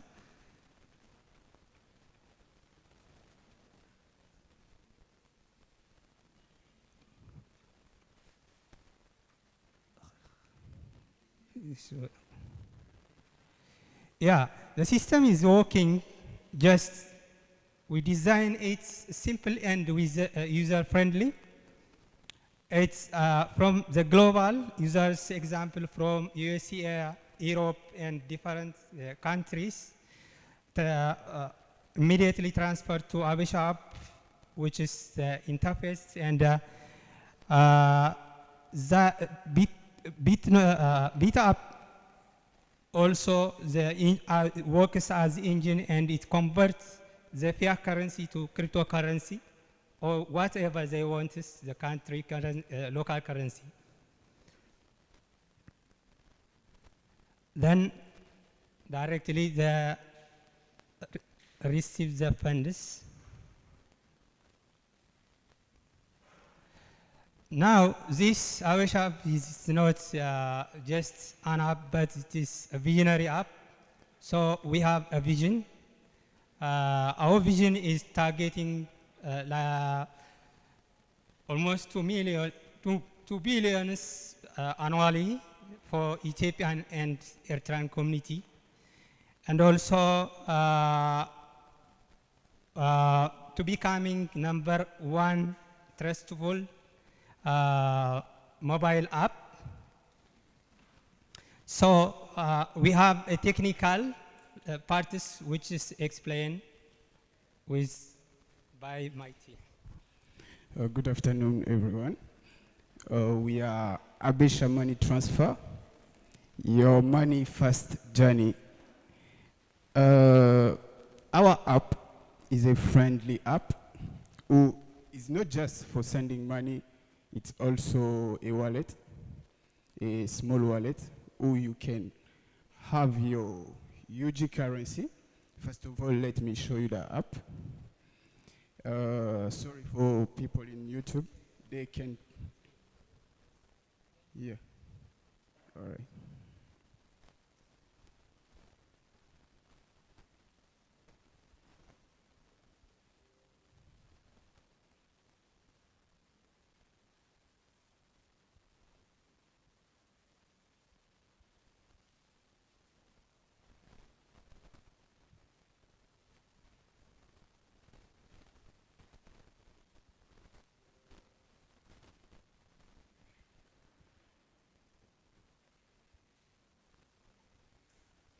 Please, you have less than 4 minutes. All right.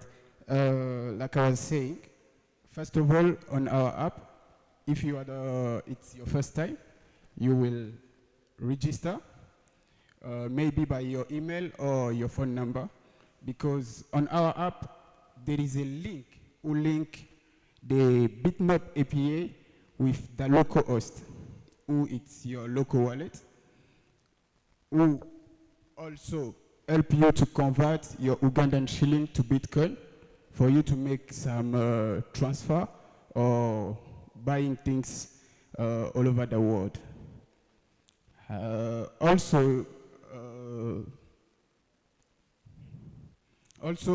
the app use the Bitnob API, who is facilitating the conversion of your Bitcoin to your local currency, and also the lower cost, because all of us who are foreigner here in Uganda, we are suffering for the cost of receiving or sending money. It's hard for us to send, let's say, $10 to our brother in Congo, because the fees is too high. And with our app, we are trying to solve that cost and rapidity of transferring and receiving money across Africa. Thank you. All right, thank you very much. Do we have any question? No question. All right, okay, Nancy has a question. So I didn't see the app and I didn't see the website. I Uh, would have loved to see something. Yeah, we can share the link on the Telegram group, or everyone can see it, even our gig work. All right, thank you very much. Welcome. All right, the next team, Save Center. Is that Center? Okay. Okay. Ah.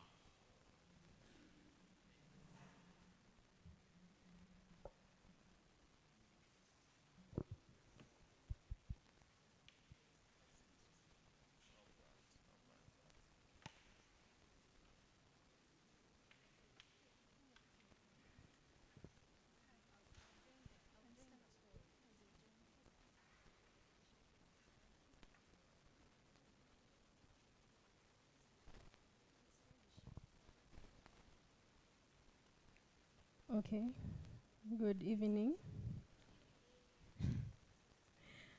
Imagine being hit with a sudden medical bill, or you find out that you need stock for your business urgently, but you don't have an emergency fund to fall back on. For millions of Ugandans, this isn't hypothetical, it's a reality every day. Today, I want to talk about Uganda's poor savings culture and how it affects individuals and businesses, and introduce our solution, Save Sente, a digital savings app Hello? that will Sorry for cutting you, but you're not presenting your screen on Google Meet, please. Yeah.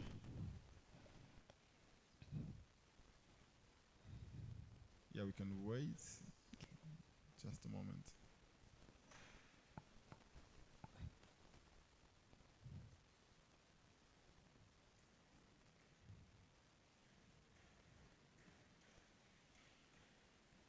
As I was saying, this is Save Sente, introducing the solution, which is a digital savings app that transforms the way Ugandans save and build financial resilience. In Uganda, a country of over 48 million people, only 60% of the population manages to save, and even among these, saving is often irregular. A significant 39% save merely to cover day-to-day expenses, while only 14% put money aside for emergencies, leaving the majority unprepared for financial shocks. Without savings, individuals are easily pushed into debt during emergencies, leaving them financially vulnerable and unable to recover quickly. Small businesses, which form the backbone of our economy, struggle to grow or sustain operations due to the absence of financial buffers. This challenge is worsened by a heavy reliance on informal saving methods, with a substantial portion of the population saving outside of formal financial systems. And this erodes the value of whatever little is saved because it is eaten by inflation. And this is where we come in. And this is where we come in. We designed Save Center to break barriers by incorporating 4 key features. Number 1, our users can start saving with as low as 5,000 Uganda shillings. In our research, we discovered that many Ugandans complain that they don't have enough income to save. But with this solution, it shows us that saving is not only for the wealthy, but also those in low-income areas. And also, because we're powered by Bitnob, and our savings will be in USDT, which is pegged by the dollar, our users' money will be, the value will be preserved against inflation. 2, we have multiple wallets within our app for various goals. So if you want to save for emergencies, if you want to save for school fees or investments, our app will take care of that, and this allows our savers to be intentional and organized. And then 3, Save Center allows the option to lock savings for a certain amount of time. You can lock your savings for different periods of time according to your goals. And finally, we have the option for investments. We're looking to be able to allow Ugandans to invest in global currencies like stocks and trade, all that, which will allow them to grow their wealth and preserve their money. Now, I want us to imagine a small retail shop owner in a place called Lugazi. If he decides to just save 15,000 Uganda shillings per day for 30 days, that's a whopping 450,000 Uganda shillings saved that would have otherwise been mismanaged or unaccounted for. But with our app, Safe Center allows them to either get that money and reinvest it into the business, or they can leave it in their account and they can hit another target that they have. So I say all this to ask you to join us in reshaping and building Uganda's financial future. With Safe Center, saving is simple and smart. Thank you. So, stop sharing the screen. So I'm just going to take us through how are the features that we used in the Bitnob API. You'll excuse me, I'm going to share my postman. So one of it is creating customers. So we use the Bitnob endpoint. It's not showing. Yeah, so we use the Bitnob endpoint, like for creating the customers. So, and then the other one is creating wallets. So in our app, they are called wallets, but in Bitnob, these are addresses. So here we have your name. So yeah, okay, so the name of your wallet, and then the withdraw date. This is the period with which you want to withdraw. So your money will be locked until that date reaches. That's when you can withdraw. And then the other feature is depositing money. So we had envisioned that you'd be able to deposit money from your mobile money account into the platform, but unfortunately, currently, Bitnob does not support that. So that's something that we have to explore. And then the last one is one of payouts. This is withdrawing money. So still, we're using the Bitnob endpoints for this. Thank you.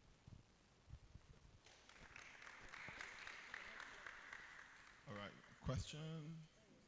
No, I'm going to take you through the UI of the Center Save app.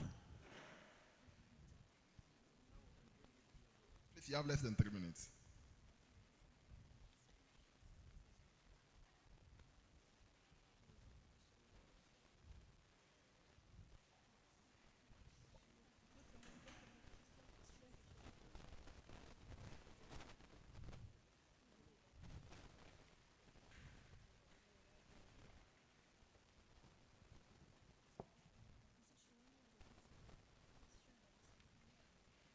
So here I can sign up to the Save Center application.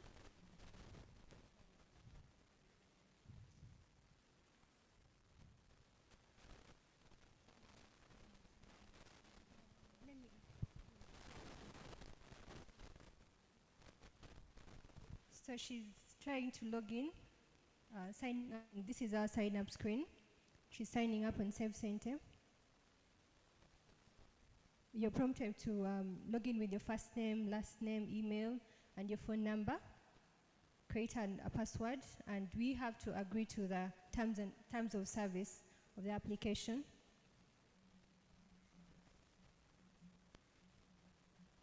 So upon signing up, you are directed to our login screen.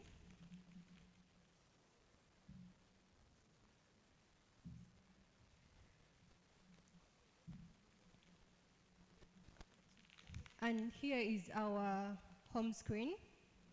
So in the home screen, we can see a widget that contains the current value of the USDT to UGX currency.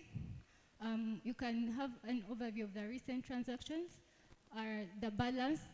This is a dummy application, so all these values are hard-coded for now. Less than a minute. So I can check out my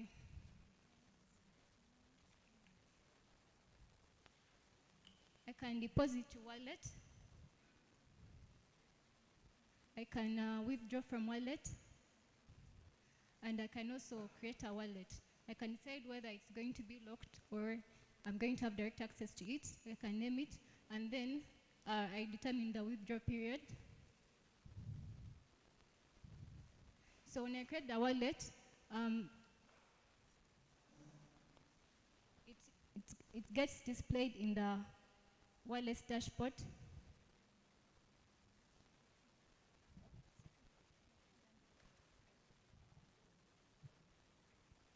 And then in the profile, I can see an overview of the total deposits, the total withdrawals, and also a graphic representation of the trend of my transactions, and I can also download the transaction history. Time up, time up, time up. Please put your hands together for them. Thank you very much. I would extend like a minute if the judges would like to ask any question.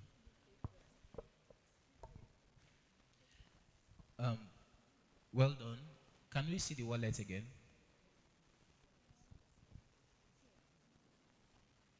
Do you mean the endpoint creating? The address attached to the wallet that you created. Okay, can stop sharing.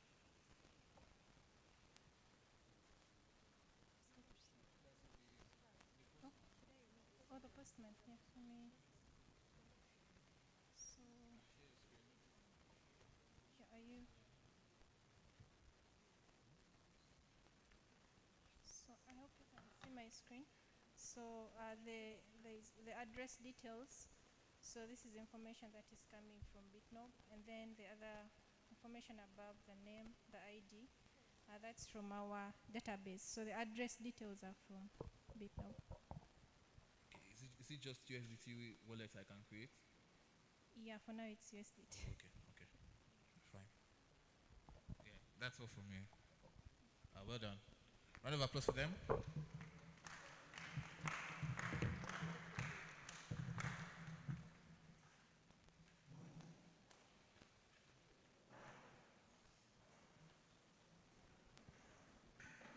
So team 11 Drex, are you guys there? Drex, okay.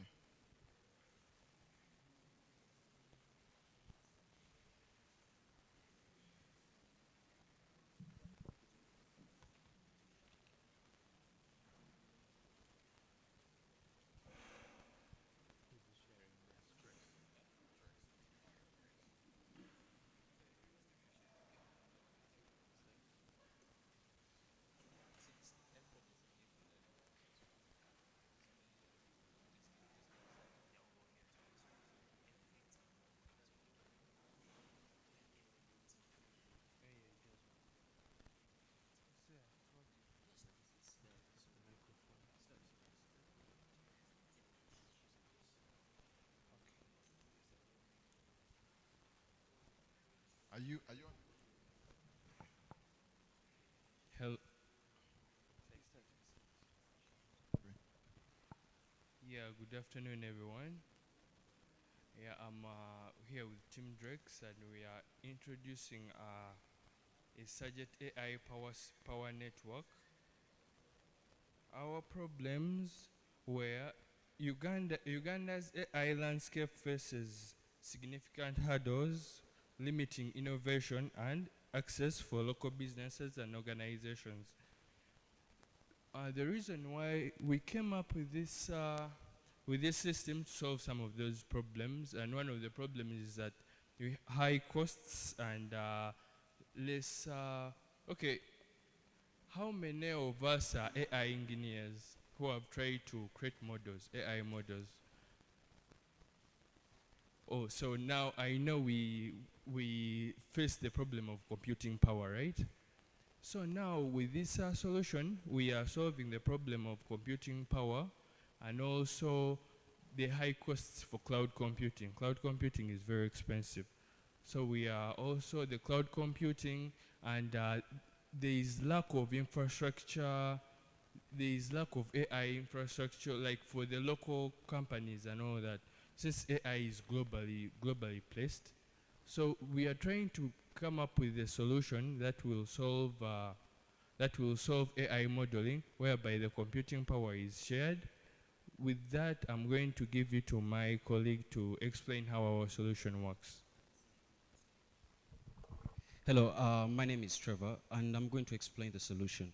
So our solution is a decentralized network. So we built a decentralized network, and we based it on the Ethereum network. So we created a private Ethereum network, and we are using this to share the computing power. So you can be able to run a model, for example, a DeepSeek R1 model, from your laptop, from your phone, if you have less computing power. Through, we're using something called VLLM. This creates a hybrid computing sharing. Then we're implementing something called file chunking with the LZ4 compression algorithm, whereby we are chunking these models. Since these models are very large, we are chunking them down into small bits that are decentralized over the network. So basically, that is our solution overview. All right. Good evening, everyone, or good afternoon. So I'll just be giving a basic architecture overview of how our project is structured. Our customers on our network are offered two primary services. First and foremost, as my colleague has explained, one, we can be able to have people upload and use the combined power of all the nodes on our network to run AI models. The second service that we're able to give our customers is distributed file storage. Distributed file storage. Basically, if you do not have any space on your machine, we have a whole network of agents on our system that you can be able to use to split your file and save them across the board. As my colleague explained, this helps to encounter the problems with cloud storage. As with cloud storage, there is a high fault tolerance, meaning once it goes down, you are at risk of losing data and it's very expensive.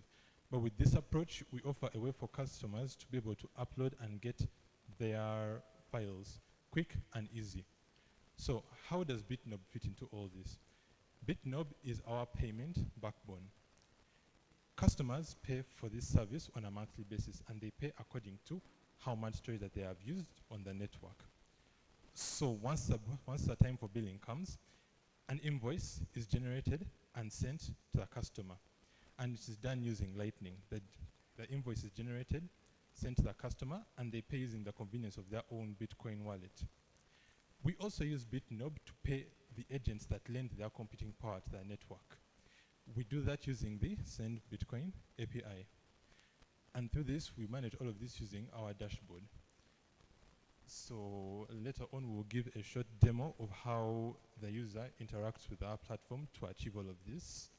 So I will give it back to my colleague to give a bit more detail about the AI bit of it. So our whole Bitnob API integration was done using an MCP server. So we had to create an MCP server and an MCP client for them. So we are running currently, which model? Gemini. So we're able to create an MCP.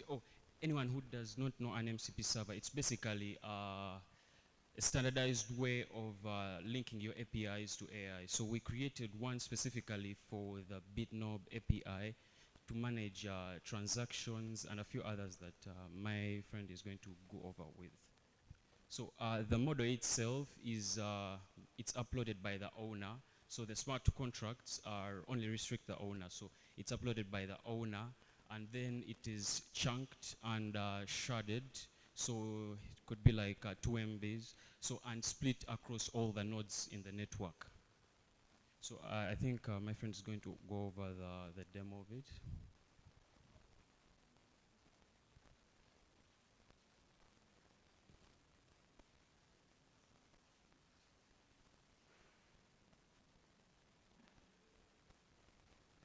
You're not sharing the screen?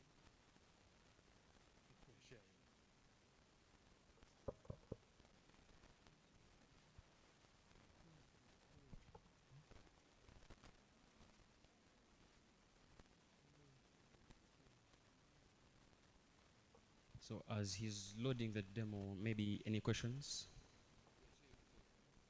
Oh, okay.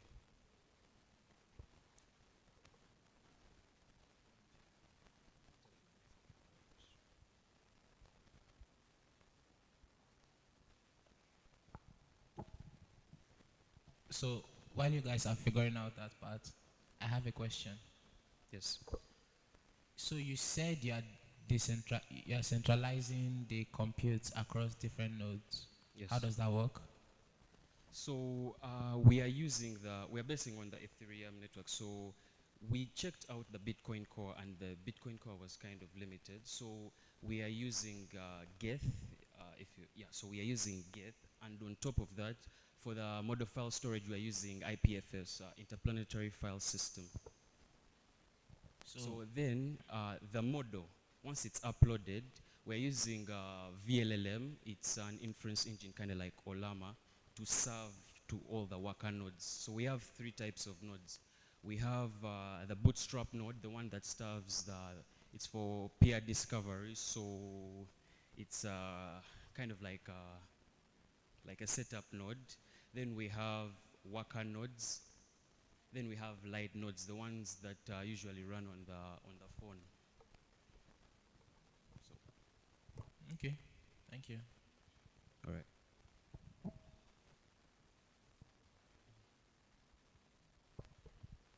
Okay, before we leave, I would just like to give a brief on the demo.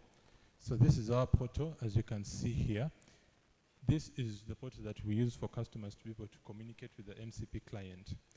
Communicating with the MCP client so that you can be able to execute the MCP tools that execute the functionality for paying, file chunking, and discharge and running the models on the chain.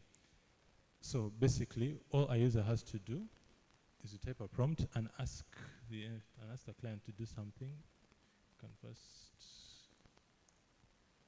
greet it a bit.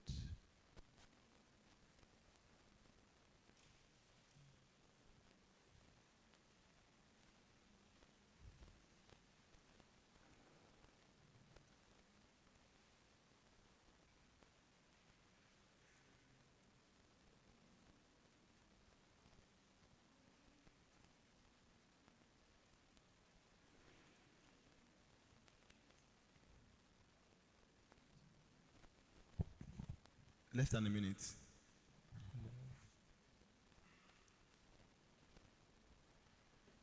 Okay, so just basically a brief on on how you talk with the model.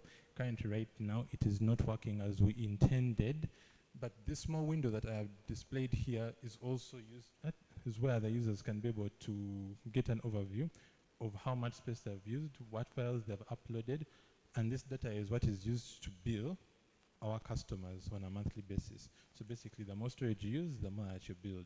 And this is where Bitnob comes in to basically help us with the payment bit of our network. Can you show us? Which feature specifically? The Bitnob.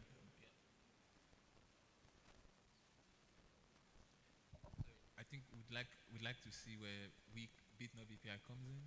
Is it possible? Where the Bitnob API comes in. Currently, our client isn't working as expected, so. Okay, that's fine. Can you just share your GitHub? You shared it. All right, awesome. Round of applause for them. Awesome stuff.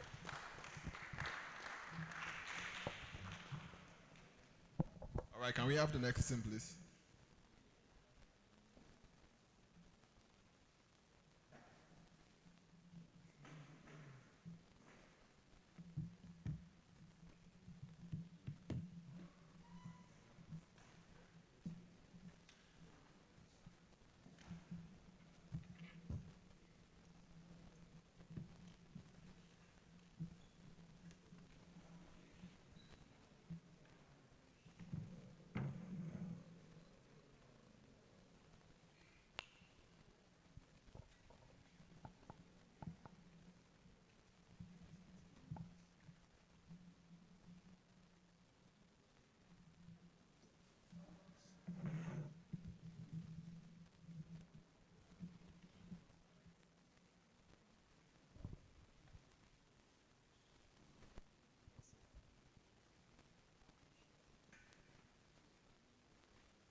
I hope you can see my screen.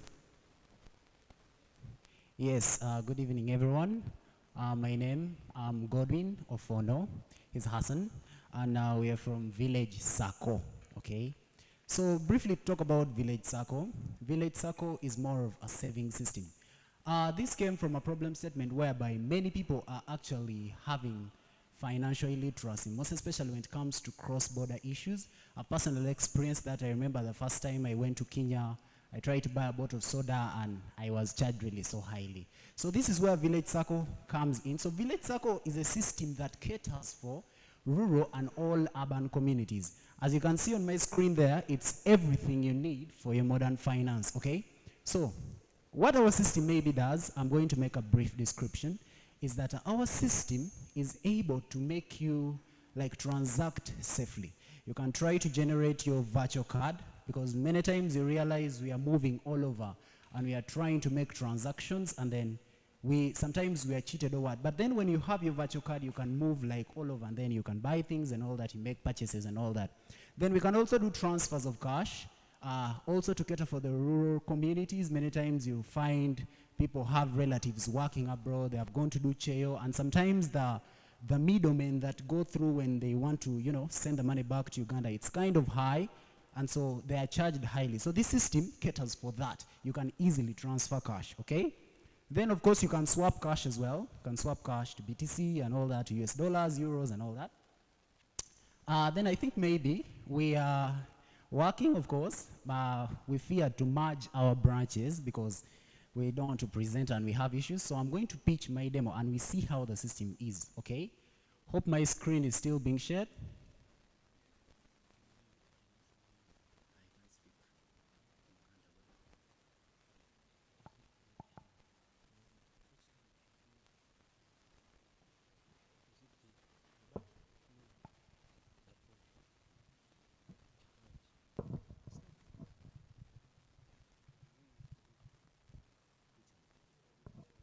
Branches.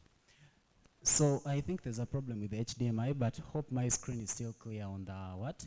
So as you can see how the system is. So when I get into the system, Village Circle here, I simply have to log in. Okay, fine. So let me say I don't have an account. I'm going to log in with an account for Nonso Amadi. So then I say Nonso Amadi. Then I maybe need to have the email. Then of course you need to have a password.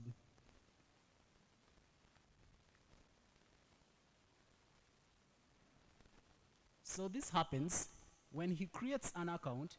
It's supposed to alert him that, fine, you have created an account, but you will need to wait for the admin to, approve you to get into the system, which I'm going to do with the admin account. So when I get into the system as an admin, for those who are on Google Meet, I think you can see I have an admin section, and when I get there, I think I should be able to, wow, nice. So I approve him. Then let me now log in with his account, and then okay, so now when I'm logging in with his credentials. Luckily, hope I saved. Okay, here it is.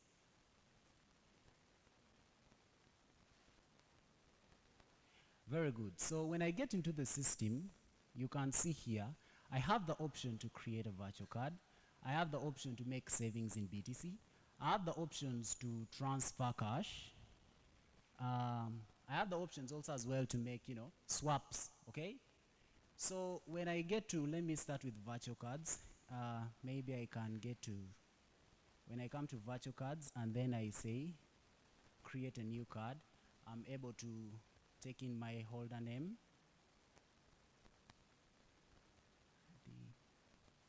Then the initial amount I want to have on that card. And then I want it in what currency and all that.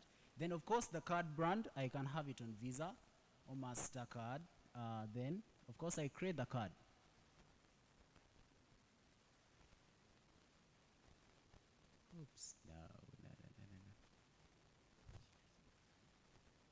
Anyway, fine. I think it's having some little bit of API issues. Let's try the transfer. Okay, when I'm transferring, of course, I'll need to come here. Let me just use something else for that. Then, of course, I write the amount. Then, of course, the currency, and then I plug in the reason. And, of course, I'm able to send the money. It should be reflecting. Oops. Huh? Yeah, I'm trying to what? Cannot post.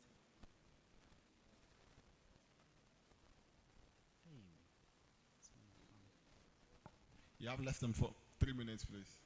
All right. So maybe to what? So after this, of course, after you have had discussion, the what? So if you want to swap it to BTC, that's what the swap part does it. Yeah, I think let him pitch his branch. We still have some minutes.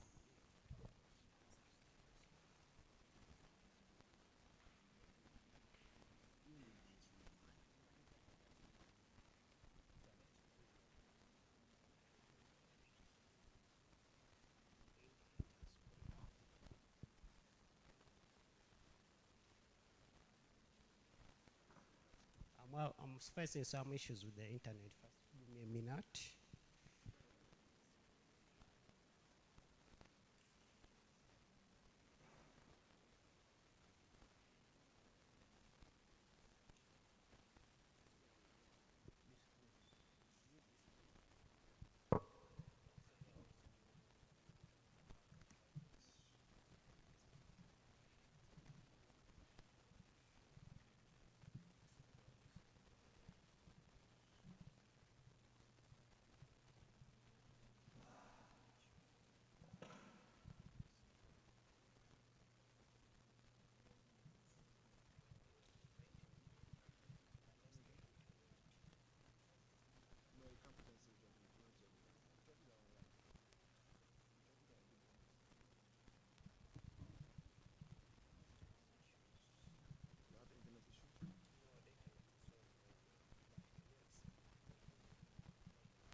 Yeah, I was having some internet issues.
I'm very sorry for that. Here, if someone log in, like I have some credentials in here. I log in with LR52. So, hello. Due to the internet issue, which I recognize, we are only going to extend it by 2 minutes, yes. Like here, I go to circle groups due to time, and here to show like in this cover here, I have village circle. When I click here down to saving or deposit, let me select, let me put any amount. Let me put 7,000 and I deposit. The amount will reflect here, I would show a message that you have deposited successful.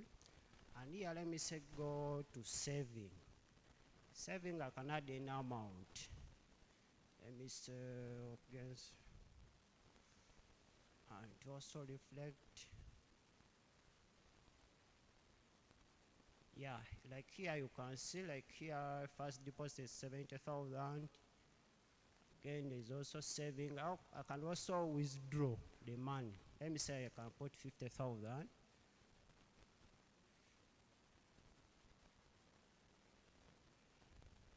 And the money will deduct, and here you see a message like successful withdrawn, and here you will see I have a negative 50,000 which I have withdrawn. Okay, thank you. Please put your hands together for them. Thank you. Do you have questions, judges? Sorry, could you do the withdrawal again? I just, yeah, the withdrawal we just did. Okay, let me put here 60,000.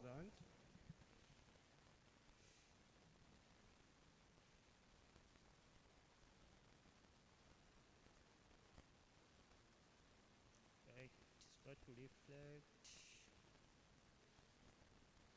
Let me try again. Maybe some Italian.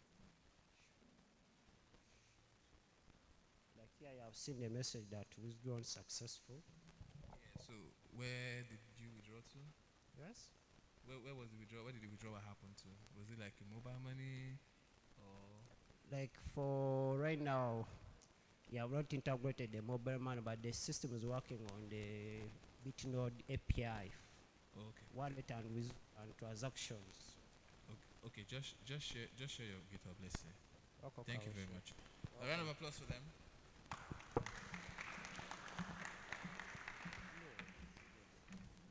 All right. The next team, please.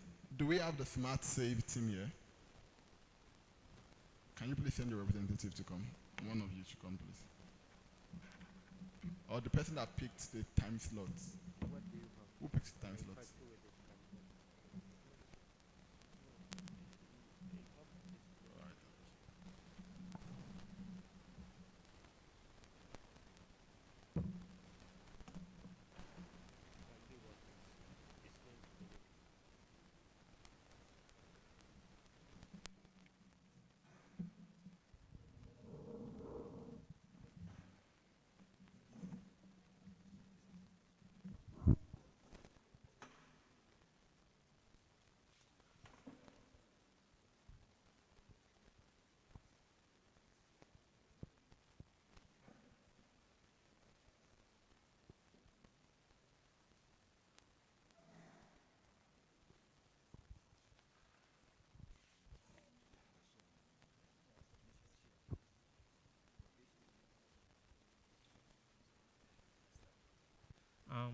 Can I please start, sir?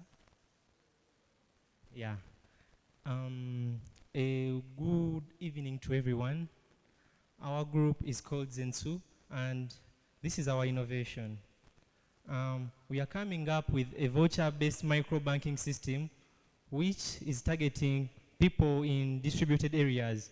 Remember, our system, we are trying to target people all over Uganda. So how is a voucher-based system going to work? No, let me start with a problem statement.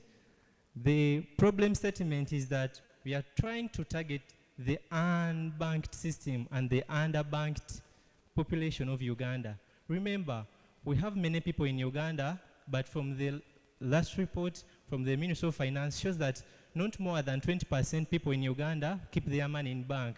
So for us, we are bringing to you a voucher-based system. How is this voucher-based system going to work? I want to simplify it to you, to put it to you in a clear and understandable context. So we have an agent, and that agent belongs to us because we want to replace these third parties. The third parties like the MTN, Airtel, which other, okay, most of the people which they want to incorporate with, and yet we are aware that they increase the cost when someone wants to use the system, but when there is that third party that after maybe uploading the money on your account, then maybe when you want to withdraw it, you have to use a third party system. So that's what we are trying to rectify. So, yeah.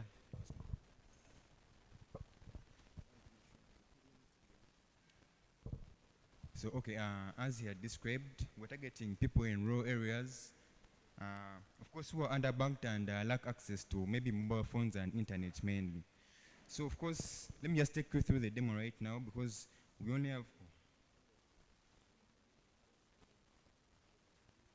So, our system is agent-based, purely agent, and we handle all the liquidity. So, it's micro banking, in simple terms, voucher micro banking, whereby when you come to us, of course, when you are passed on, let's say you lack proper internet or you are in a rural area, we can give you access to better banking. Of course, since you can't use centralized banks, you could come and we offer our micro banking facilities using, of course, Bitnob and its APIs. So, since we log in as an agent, we have one functionality, but it's very key. So, we issue an invoice, right? So the user comes, gives us their number, and we input it.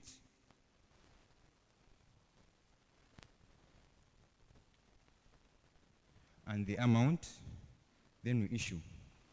So of course, it generates for us a voucher ID, then the lightning hash. Of course, we use the Bitnob's Great Lightning Invoice API, plus also maybe a fetch status invoice API, because the fetch status helps us know whether, okay, it's linked to our database in such a way that it helps know where someone has redeemed or not. So when someone comes back to get his money, of course, there's that to redeem. So you would input the voucher there. So then also we have, of course, options like, let's say, printing the invoice on a paper and, yeah, so that's it. Yeah. No. But I was just surprised about the system, how it works, because we just want to decentralize the system such that it can reach everyone maybe their homes, their communities, because if it is an agent-based system, that means everyone can access that agent. You don't need to know much of Bitcoin. You don't need maybe to have a smartphone or internet. You just need to have an agent. That's it.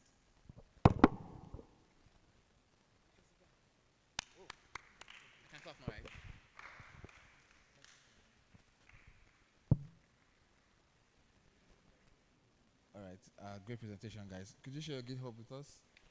Yes, please. Awesome. All right, can we have the next thing, please? 14.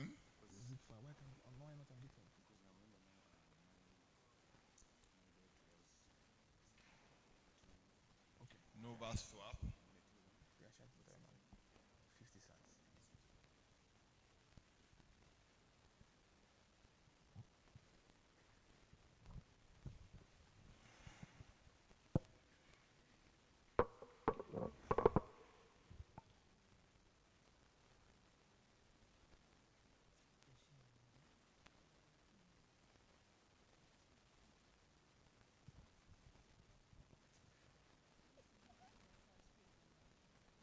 Yes, can you see our screen online?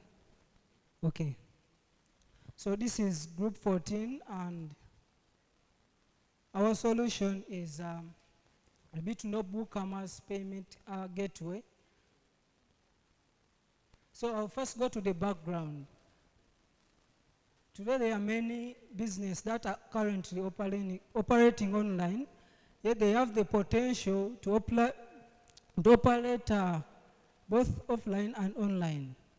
So when you're a developer, there is so much pain when you're trying to integrate a payment gateway into your e-commerce site.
sorry about that. So my colleague is going to reshare the screen, the Google Meet link, but our presentation is visible there.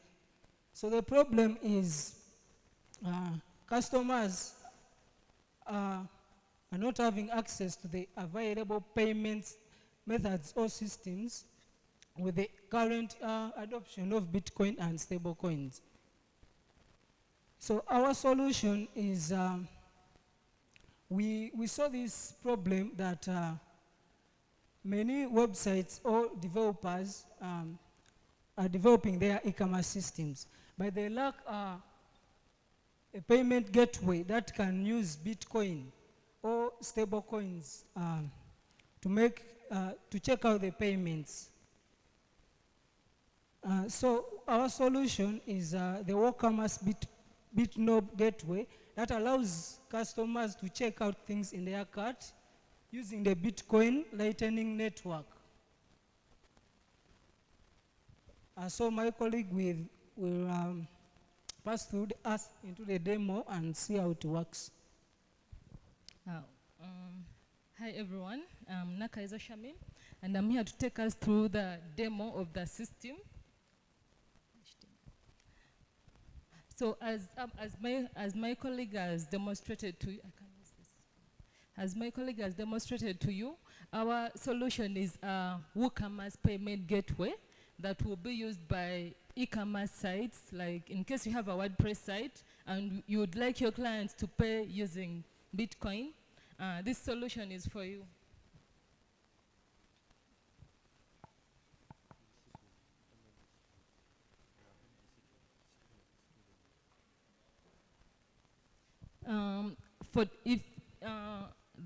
What we did was to come up with a plugin. This is a payment plugin. I am kindly requesting you to use the online version because this version has failed to present here. So what we do, in case you are a developer and you're building an e-commerce site for a client, and this client would wish for his customers to pay using Bitcoins. So what you do is you get our plugin. The plugin is called Bitnob Payment. It's the Bitnob gateway. So you install it, you upload it. This is where you go. Click on Add Plugin, then you upload it. Fortunately, we already uploaded it here, but in case one needs to use it, that's where they go. After uploading it, you go to the WooCommerce payments to activate it. WordPress developers know this. The moment you upload a plugin, you have to activate it. This one is already activated. You come here to manage and enter the API key, which we already did. So after that, your clients are ready to pay using Bitnob, the Bitnob. So I'm giving, let me say that I'm a client. I've visited this shop. This shop is selling some laptop products. So if I would wish to buy this capacitor, I add it to my cart. I then check out. Let me remove some of the products that I don't need. So after adding them to my cart, I check out.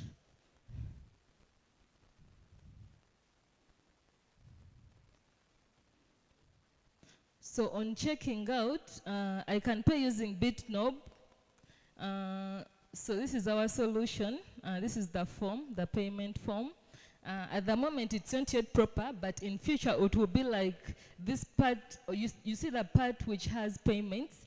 There is Bitcoin via Bitnob. That's where the client goes, checks the button, and then they check out. So at the moment, for demonstration purposes, we have our form down here, which automatically picks the amount. It picks the email, etc. Then we click on Create Invoice. So the moment the system creates an invoice, if you have an app, like an app that accepts such payments, you scan the QR code and then make the payment. Yeah, thank you very much. So in future, we shall be, this will be also automated, whereby we shall be able to tell if the client paid or not. Let me call my colleague back to take us through the next step of the presentation. You guys, your time is up. Sorry. But I'll give you like a couple of minutes for questions. Okay. All right. Thank you very much. Round of applause for them, please.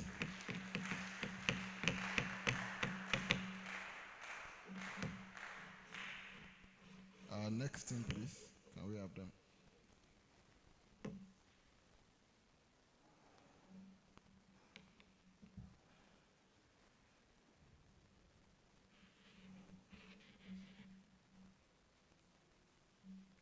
Bitflow.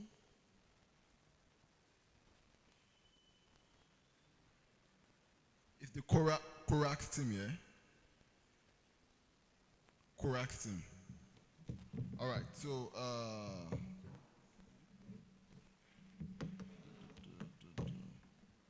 Smart Save is going after this. All right.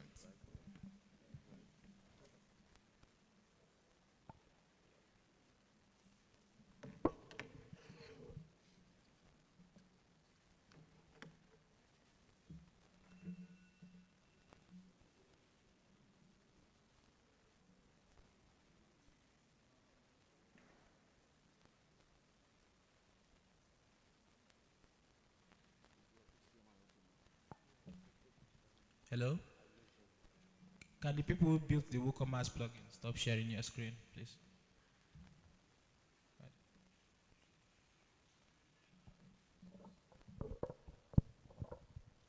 Okay, so good evening. This is Team Bitflow.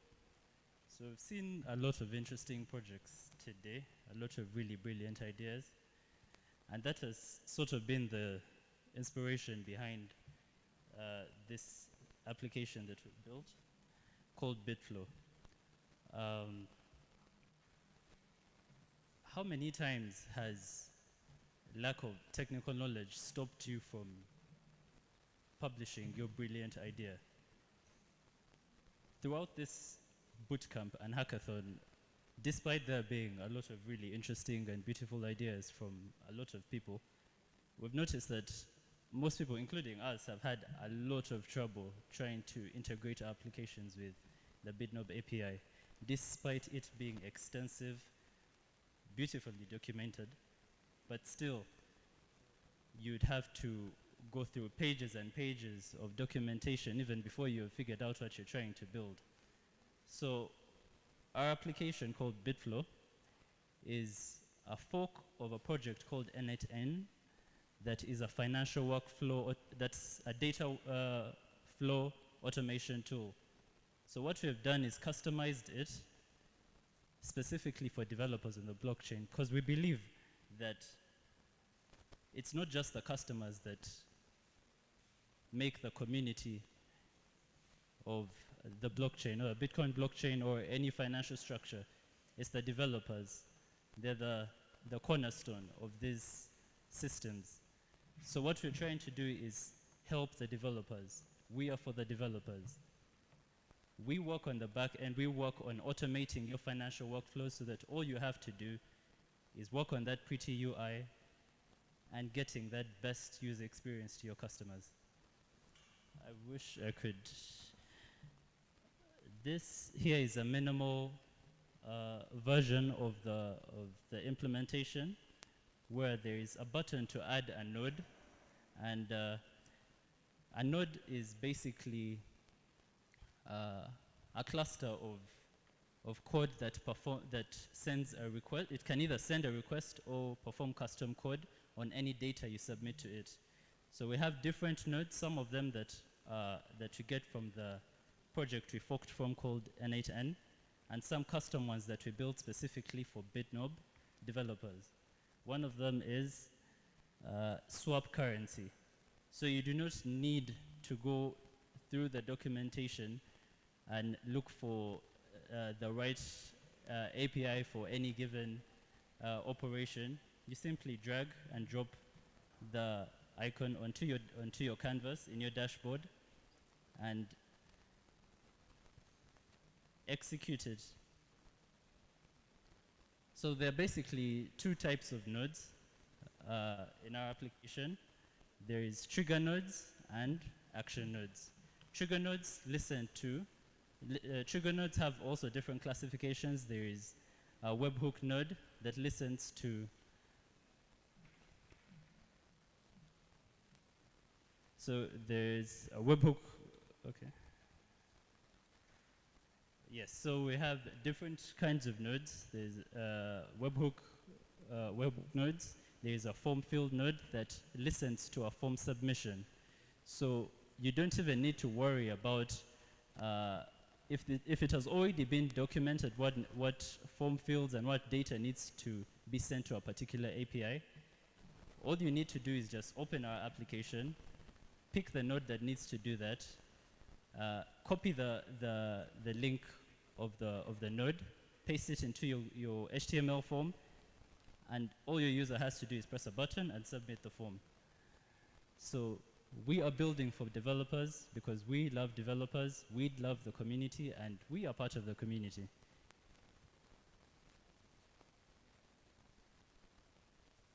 Yes, so that is a basic of our project.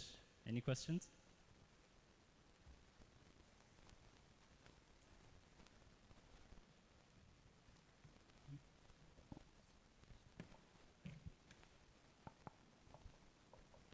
So, thank you for the presentation. You said it's a fork of N8N, right? And then you created your own custom nodes to help developers automate these processes. Can you show us an example of one trigger that does something? One trigger? Yes. Can you trigger a flow for us? Let's see. The way that the application works is that it's supported by an N8N instance as well, and I do not have one running right now. Okay. But I have the whole workflow documented, and it's on my GitHub. All right, thank you very much. Share the GitHub with him. Please clap for them.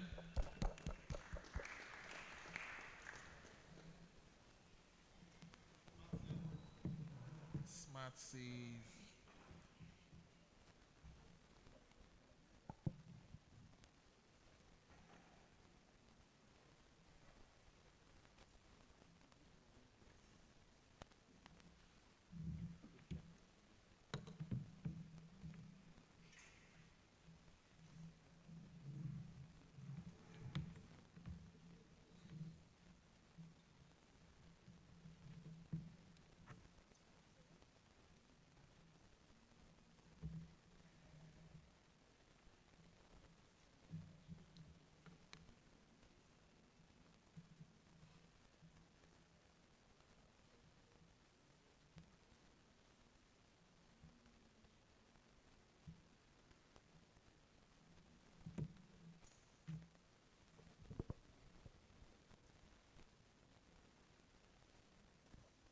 All right, good evening, everyone.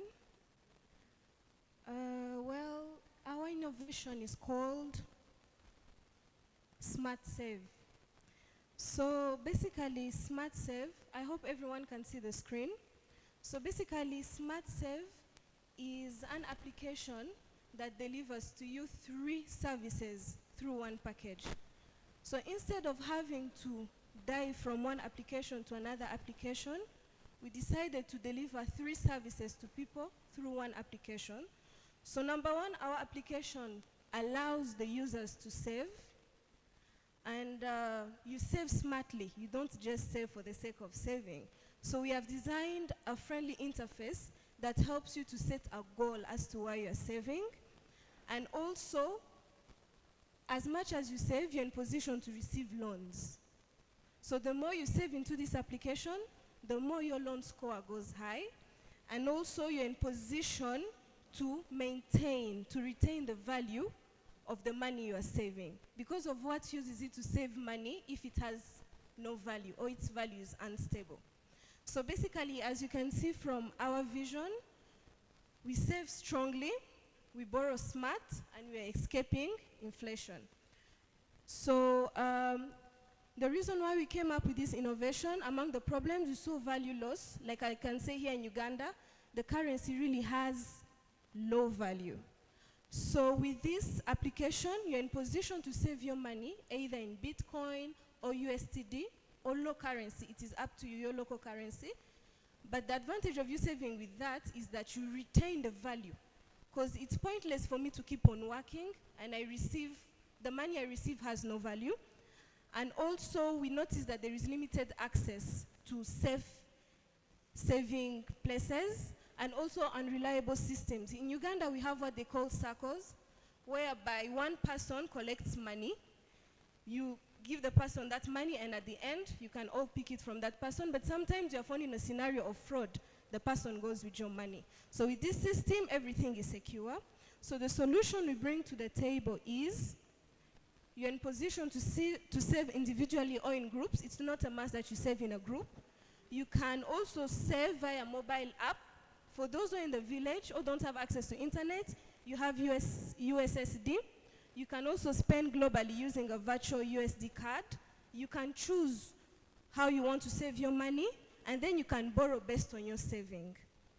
And finally, you can also build financial discipline and unblock opportunities. So our edge is offline saving in Bitcoin or local money. And the best part about it is that we are integrating Bitnob trusted API. We all know the advantages that come with Bitnob. It has a lightning infrastructure, you can send money directly, and actually you can travel. You don't have to worry about your money. I can go to Kenya and I know my savings are in the application, so it is all safe. And also, there is a powerful community trust community trust scoring for microloans, because it keeps tracks of every loans you take and how you repay it. So in position to track a person. And then it's available to anyone with a phone. No smartphone is required. You can use a button phone. And then, okay, let me give you a practical use as a student personally. You are sometimes faced in a scenario whereby I'm paying 50% of my tuition and my parents are paying 50% of my tuition. But when they're sending me money, where I'm going to save it, it's not guaranteed that I will find it the exact way I saved it. Now with this application, the more you save with us, the more your loan score goes high. So it means my parents send me money, I save it on this application, and I'm in position to withdraw, I pay, and in case I'm having an exam, and maybe I've not yet completed the tuition, from my same application, I can ask for a loan. And I'm in position to solve that issue. As a student, you know what it means to be in campus and you have no money. You start looking right and left, but then with this application, you are in position to get a loan. And maybe here I'm going to before I invite my friend, let me just take some few features that make our app stand out from the rest. So number one, we're in position to save in Bitcoin so as to beat inflation. And it's all in one. You can save, borrow, and earn, and it works without internet. Thank you. Okay, so we are going just to see how Bitcoin, our application works. First of all, you come and you log in as a user. Okay, when you log in, you see your dashboard, and here you can create a savings circle. You can request a loan. You can start a savings circle. But also you can join saving circles which are already there. For instance, you want to create a saving goal. So you click on creating saving goal, you put the name. So you're not showing your screen on the Meet? Okay. Sorry about that. What is the Meet? Yeah, you're still sharing this slide.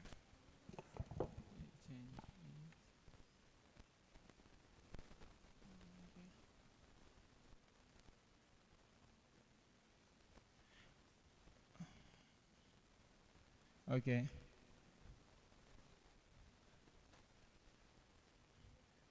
Okay, let's just go back to the dashboard.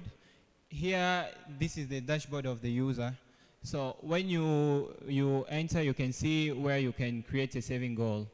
If you click on create a saving goal, you are going to put the name of the thing that you would like to achieve. Let's say maybe you want to to do a trip, and then you are going to put the target amount of money that that trip will cost you, and that down you are going to choose if you are going to save in which frequency, and then you can create your goal. Once you create it, you can see it's already here, and there is 0 UGX in your goal. If you want to save for it, you can easily enter the amount that you want to save.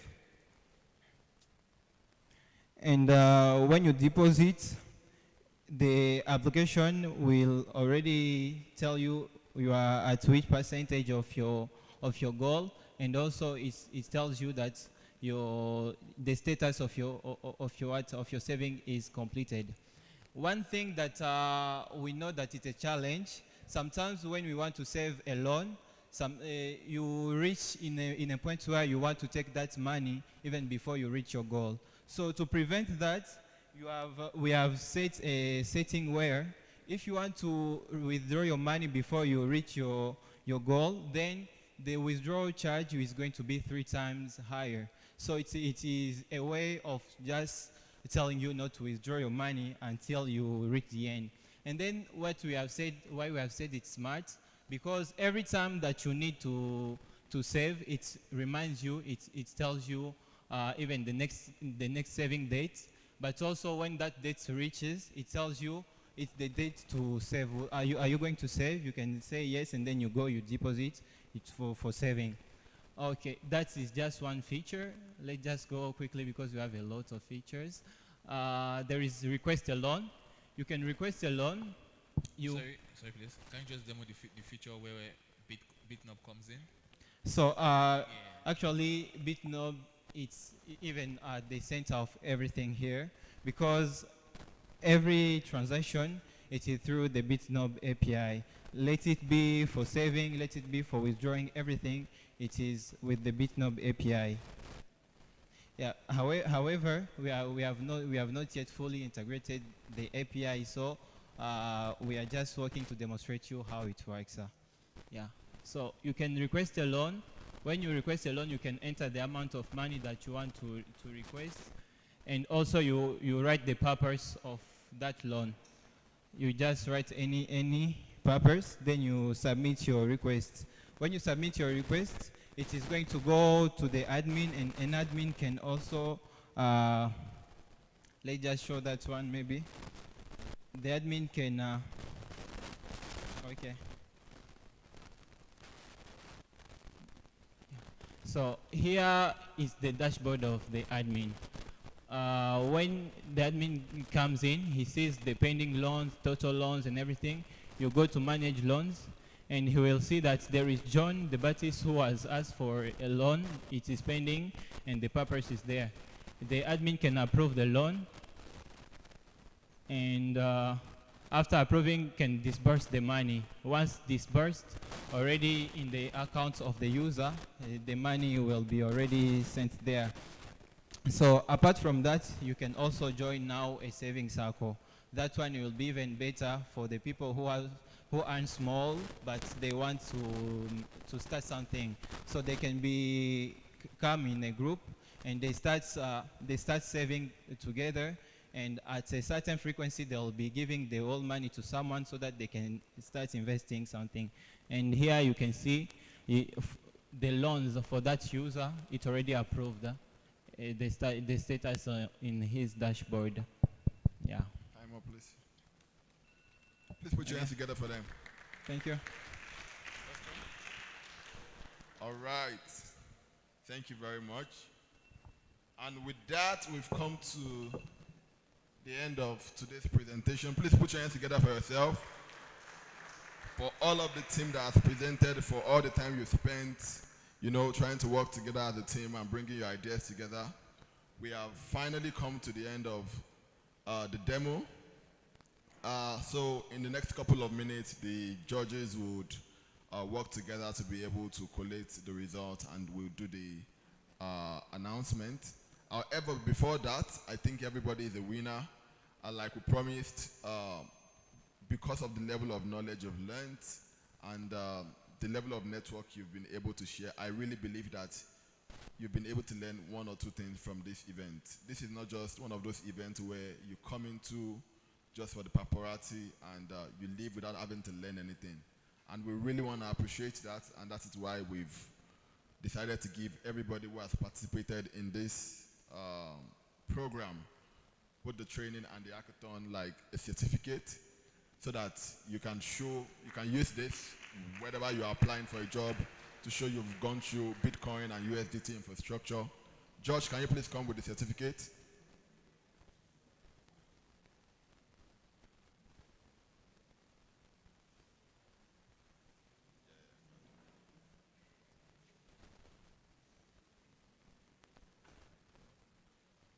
So we have quite a number here.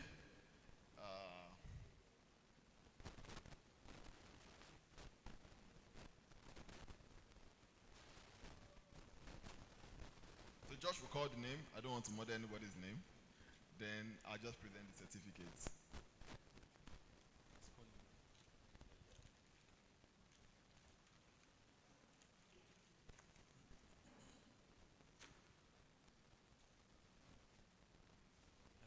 Hello guys, how are you? I want to congratulate you for completing your hackathon. As we await to hear from the judges who are the respective winners for the hackathon, allow me read out your names as you receive certificates. Okay? Denise Akite.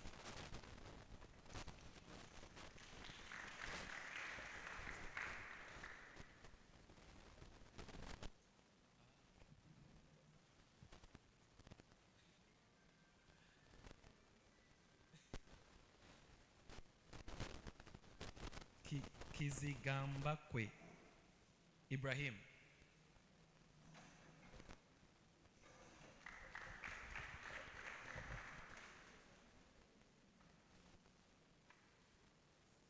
Kwagena Caleb.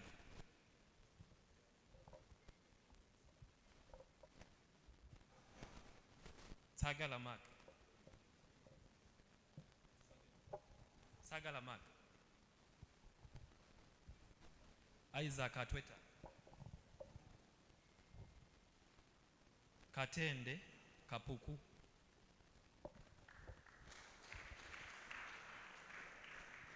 Semakula Julius, you can be making your way.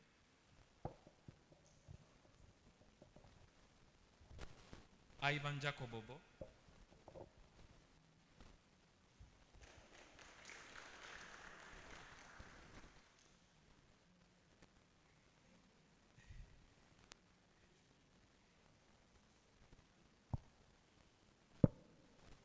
Louis Asingwize.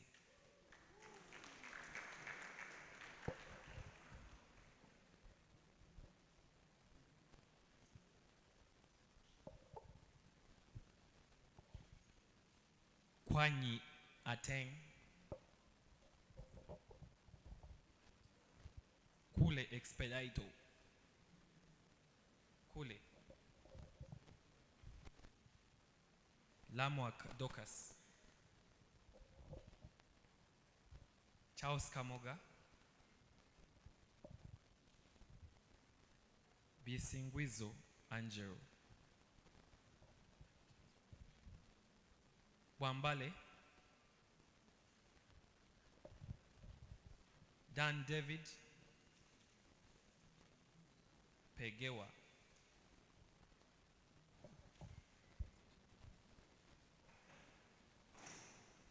Tadiz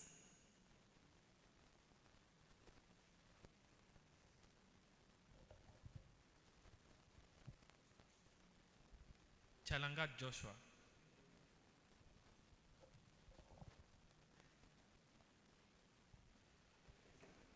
Fahad Chinene.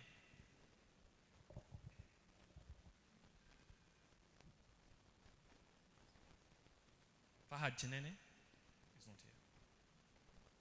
Cherubin Mangwazine.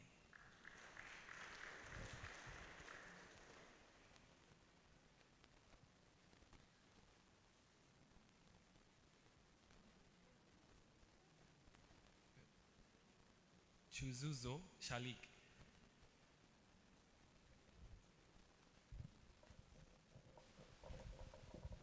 Nabasumba Susan, Mwesigwa Jonan Dan, Muhammad Taman,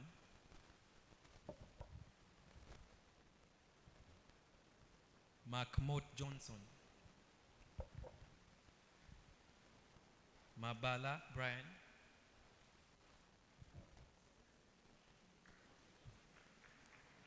Mabala Brian,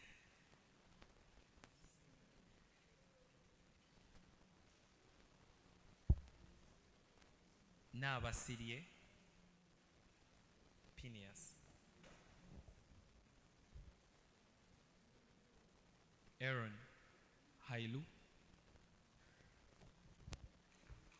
Ahimbisiwe Mubarak,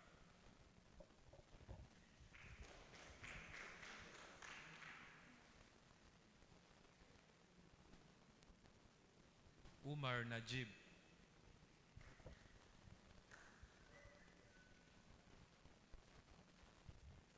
Alfred Wanjau,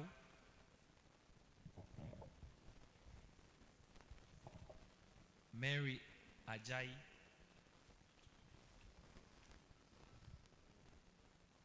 Aaron Ogwal,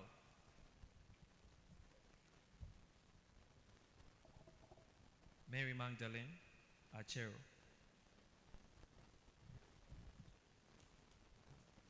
Faith Ahawe,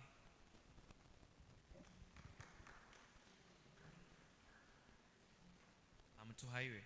You're the one?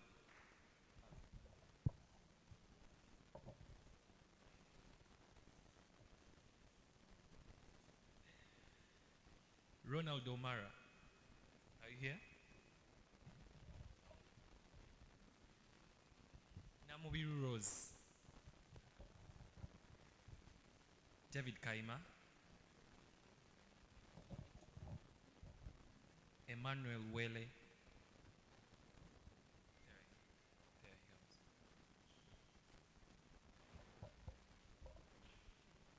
Godwin Ofono.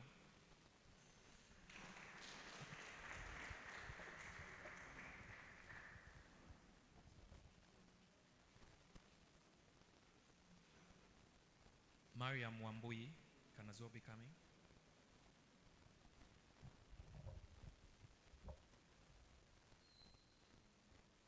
Semogere Mark.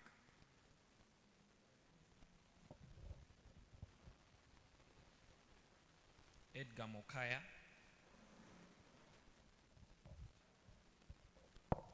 Esther Nyota.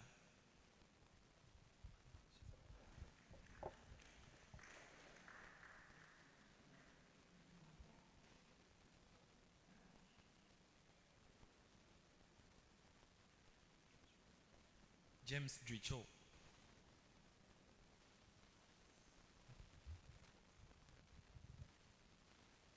Kananura Malcolm.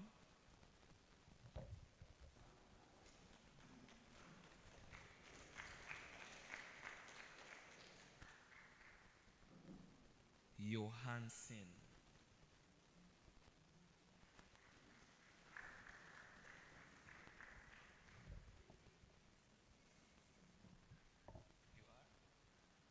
Johansen. Okay.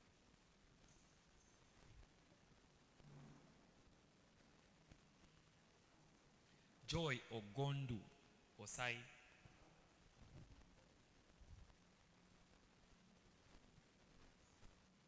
Sebd Jaffa. Jakisa Benjamin. Nshuti Breeze. Nshuti Breeze. Jemba Emmanuel.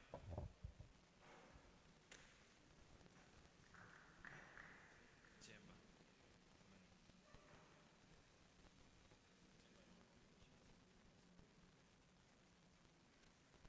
Ijisubo Patrick.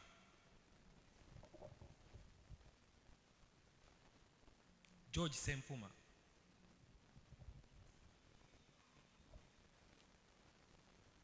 Hassan Mubiru.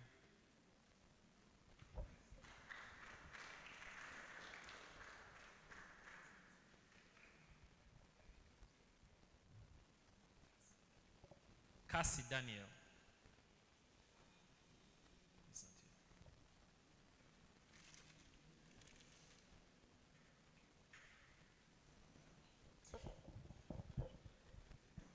Senkobuge Abe Kasinje. Rather Kasirie.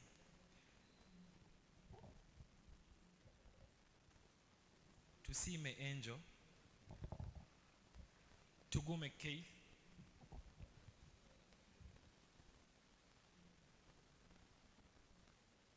Sengo Steven.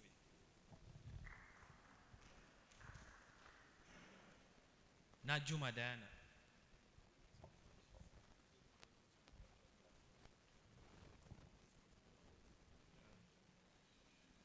Ndaishimiye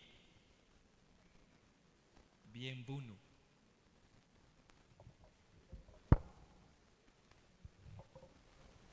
Hafize Abdi. Semaganda George.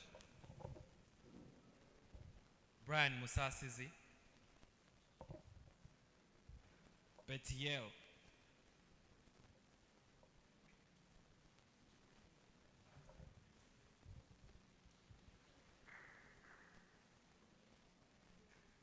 Geoffrey Siaji.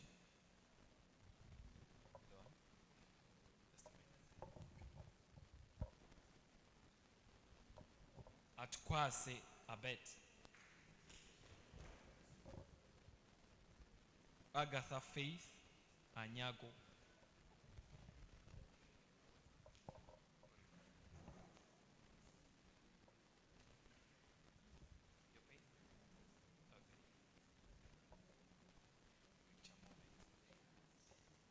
Ahereza Darlington.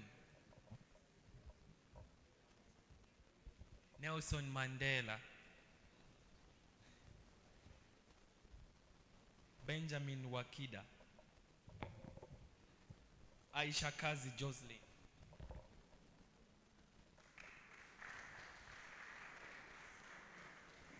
Emmanuel Bogele.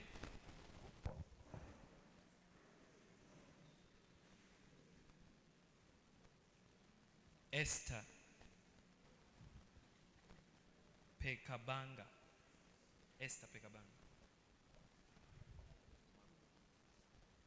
No, they're not around. Francis Walter. Mwanguzi Samuel. Andrew Mukisa. Your name? Samuel.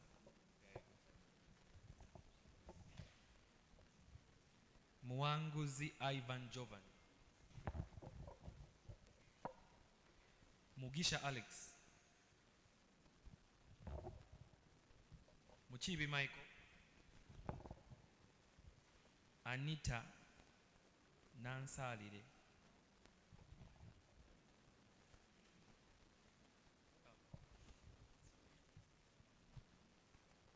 Muhozi Tracy. Munyama Monica. Muchala Dokas Nandi. Senyonga Collins. Pula Ryan Kalem. Johannes.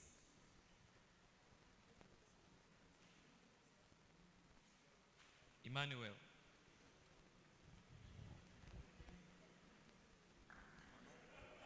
You are? Emmanuel. Okay, perfect. Faith Aigo.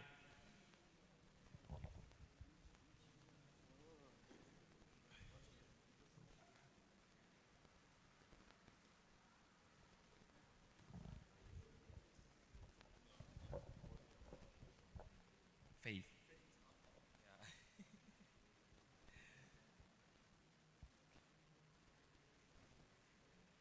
Yeah. Roni Atuhaire. Mugera Ibrahim Mwanguzi.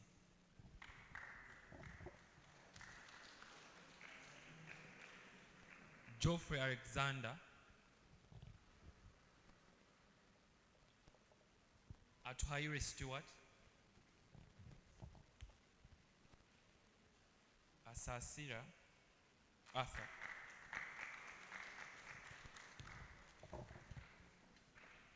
Ashaba Joshua Jasper. Ashaba Joshua.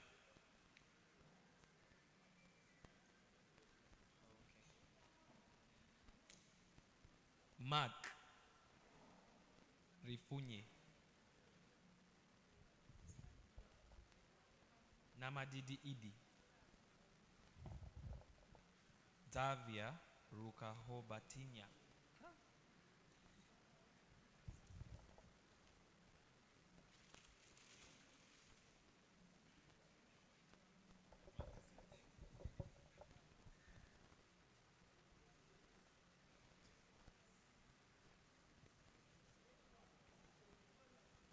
Anatoli Chirigwajo.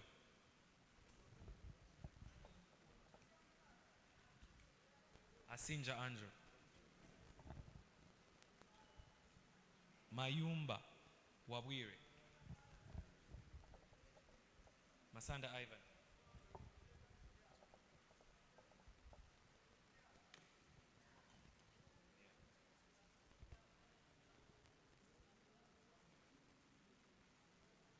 Miranda Lima.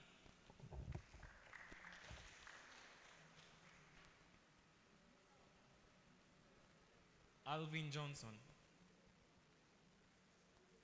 Kolula. Kennedy Ndiamuhachi.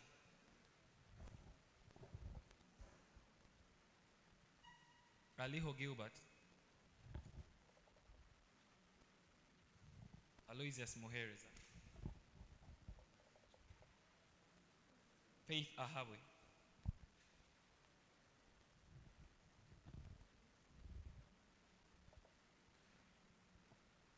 Alinda Deogracious. Musinguzi Ronald. Nabwami Teddy Mary. Mwanjeroni. Akiso Rosemary.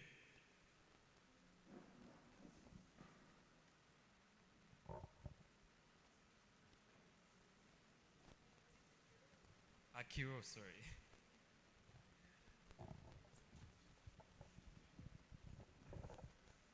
Odiambo Tyson. Tumwebaze Anthony. Nabayego Esther. Okiro Samuel. Oscar Okello. Ojok Emmanuel Nsubuga.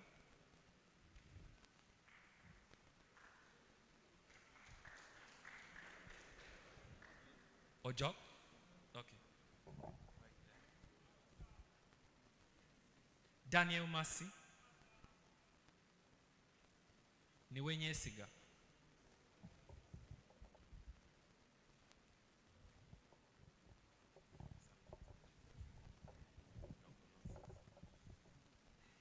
Shafik Sentongo. Sechirivu Paul. Oga Emma.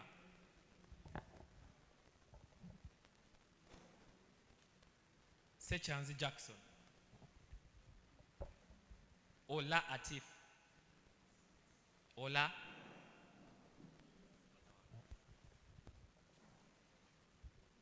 Semakula Regan. Yeah. Pamis Ibrahim. Wandera Jonah. Richard Bakashawa. Okot Ronald.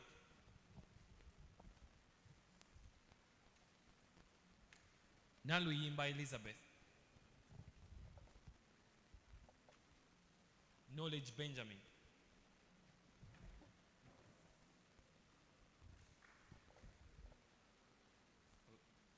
What's your name?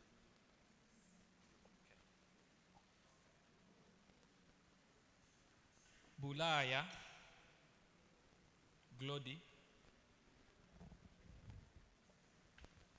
Namara Rachel,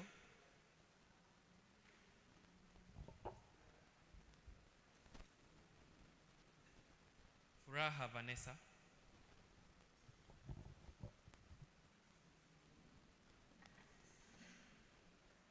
Fahad Padiki,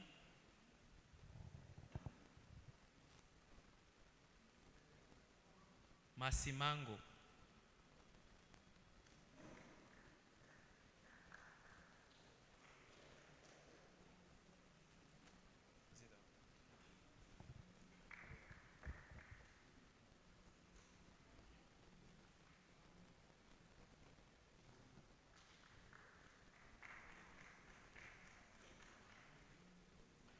Angelo Lova, Tiliana. All right. If you did not hear your name and you registered, please raise your hand. 1, 2, 3, 4. All right. I am certain we printed everything. We'll probably have to just like go through it again, right? But if you did not, I'll get your certificate printed and sent to you before we travel, right? That wouldn't be a problem because everybody deserves to have one. So we'll find a way to solve for that, and we'll print it and share it with everyone. We'll just contact you via WhatsApp, or you can get my number. We'll find a way to get your certificate straight to you. But I'm certain we printed for everybody who registered online. We can probably just go through this again, or you can just come and meet us at the back, and we can find your certificate and give it to you. All right. So we've come to the most exciting part of this. Before we go, because we are practically rounding up, and we have 10-15 minutes we're going to be done. I would love to employ all of you. If you've enjoyed this session, please go on our Twitter feed at Bitnob on Twitter and leave a review. Tell us about how you enjoy this session, if it's something you would want us to do again. If you want Bitnob to come to Uganda again, would like to hear what you enjoyed the most, and just leave a great review about this entire session. It's been 4 days of building, it's been 4 days of learning, it's been 4 days of network. We've had the most exciting time as a team in Uganda, and for the very first time, we had the opportunity to also interact with you, hear some of the challenges you're facing as regards to payments, and we see that there is a lot of opportunity within this ecosystem. So it's a privilege for us as a company to be able to interact with you, and we also count it as a privilege to be able to hear feedback from you. We've had 16 teams present, and I must say everybody's presentation was awesome. Building a startup is difficult, having to think of a problem is difficult, and then thinking of the solution after you found the problem is also difficult. For those who have been able to see a niche or a problem they are solving for, I hope that you are able to chase that dream even after this hackathon, and you are able to build something that solves a problem for the large set of people outside of there. Beyond Uganda, in Africa, we are able to solve a great problem. So the judges have come together, and we have like a short list of the first 3 people, right? I will invite Nonso to come off stage. And Keandra, the both of you, let's announce the winner.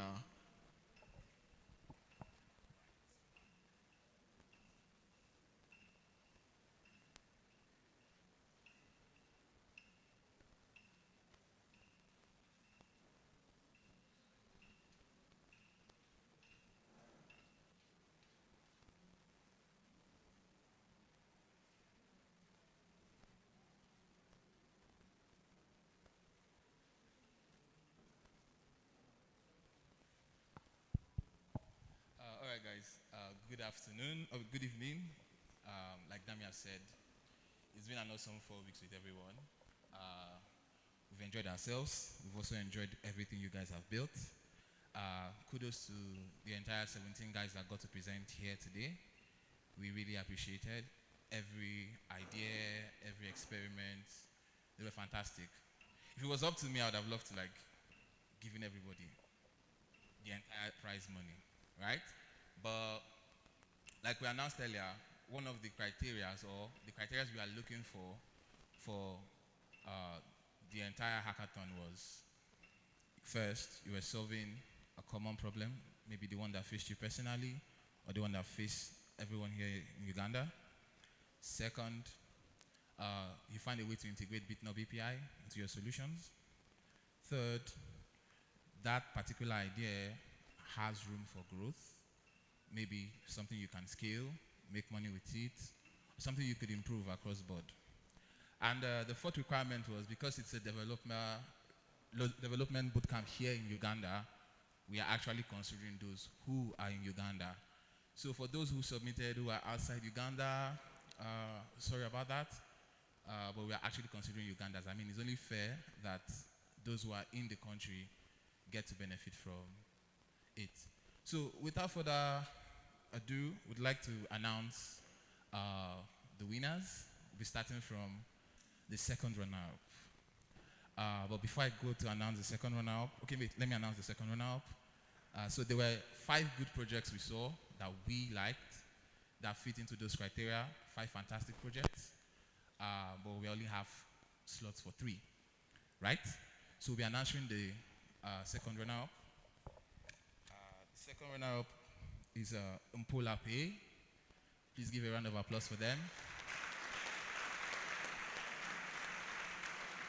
So they go with $500. Okay, they say you should come out, please. So we liked it because of the payment automation. It implemented the Bitnob API, consumed it well, and showed avenue for growth. Yeah, it wasn't easy selecting, but these are the second runner-ups. Notable mentions were Lightning Remit and PESA Grants. Those are the notable mentions, but Mpola Pay edged them for this particular slot. So those are the second runner-up. Thank you very much, Mpola Pay.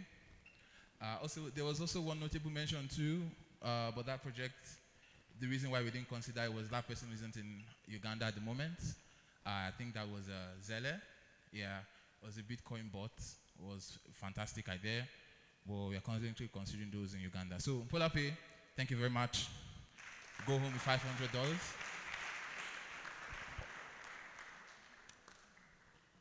So, for the second one, still on the same criteria, must be in Uganda, must consume the Bitnob API. Fantastic idea. We'll be looking at the WooCommerce plugin. They come in second place. They go with $1,000 USD.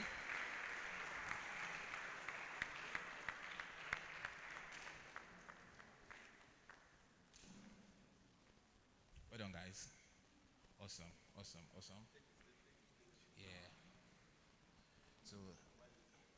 So basically, why we selected them, first, the idea was mind-blowing. I think while everyone was looking at personal problems, they focused on developer integration. I mean, that's like one of the most important challenges, especially for businesses that are looking to collect payments.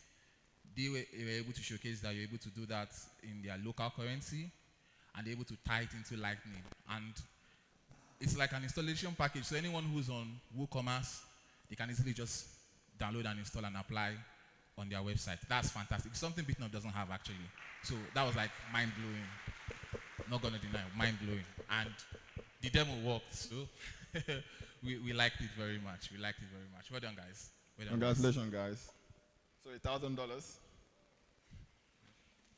All right.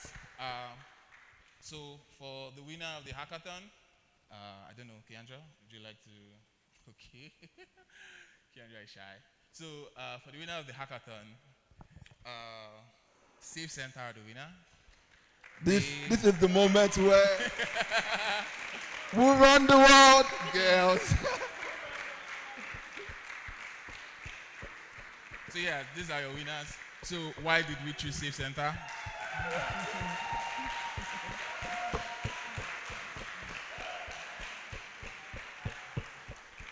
So the problem definition was clear. They wanted a way by which Ugandans could be able to save the idea, save their money, prevent it from inflation, and they walked us through every step throughout their presentation. They came with numbers, they came with figures, they showed data, and they walked us through how their product would work. And that was like one of the most, that was one of the presentations that blew everything out of the water, because when they came on stage from the very first time they presented down to how everything worked, we were able to understand how the things flow. So they are your winners.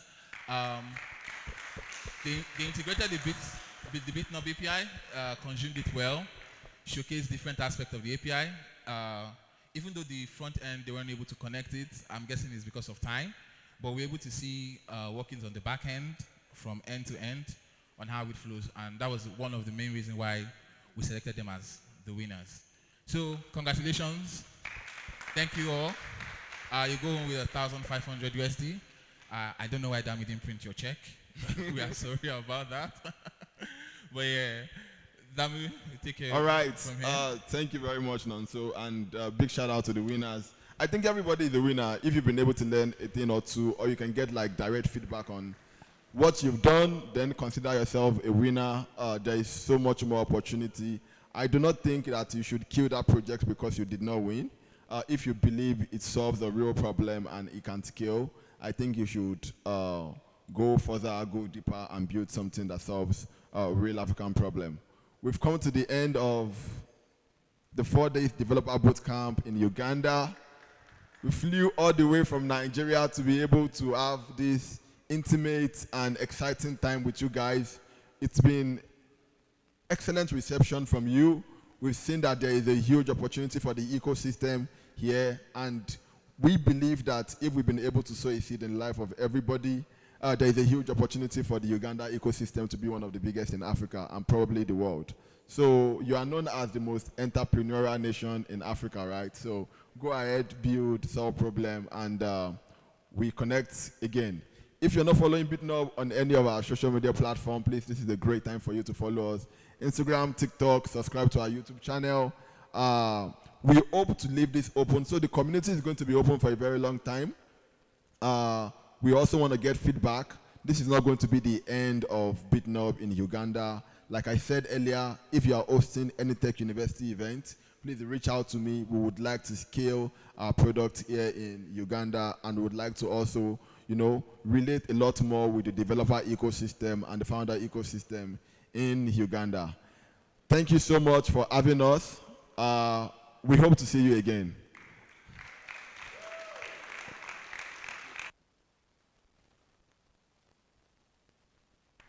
How do you win? If you won, please come to me. Let me transfer your money to you immediately. All right? Yeah.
Excuse me.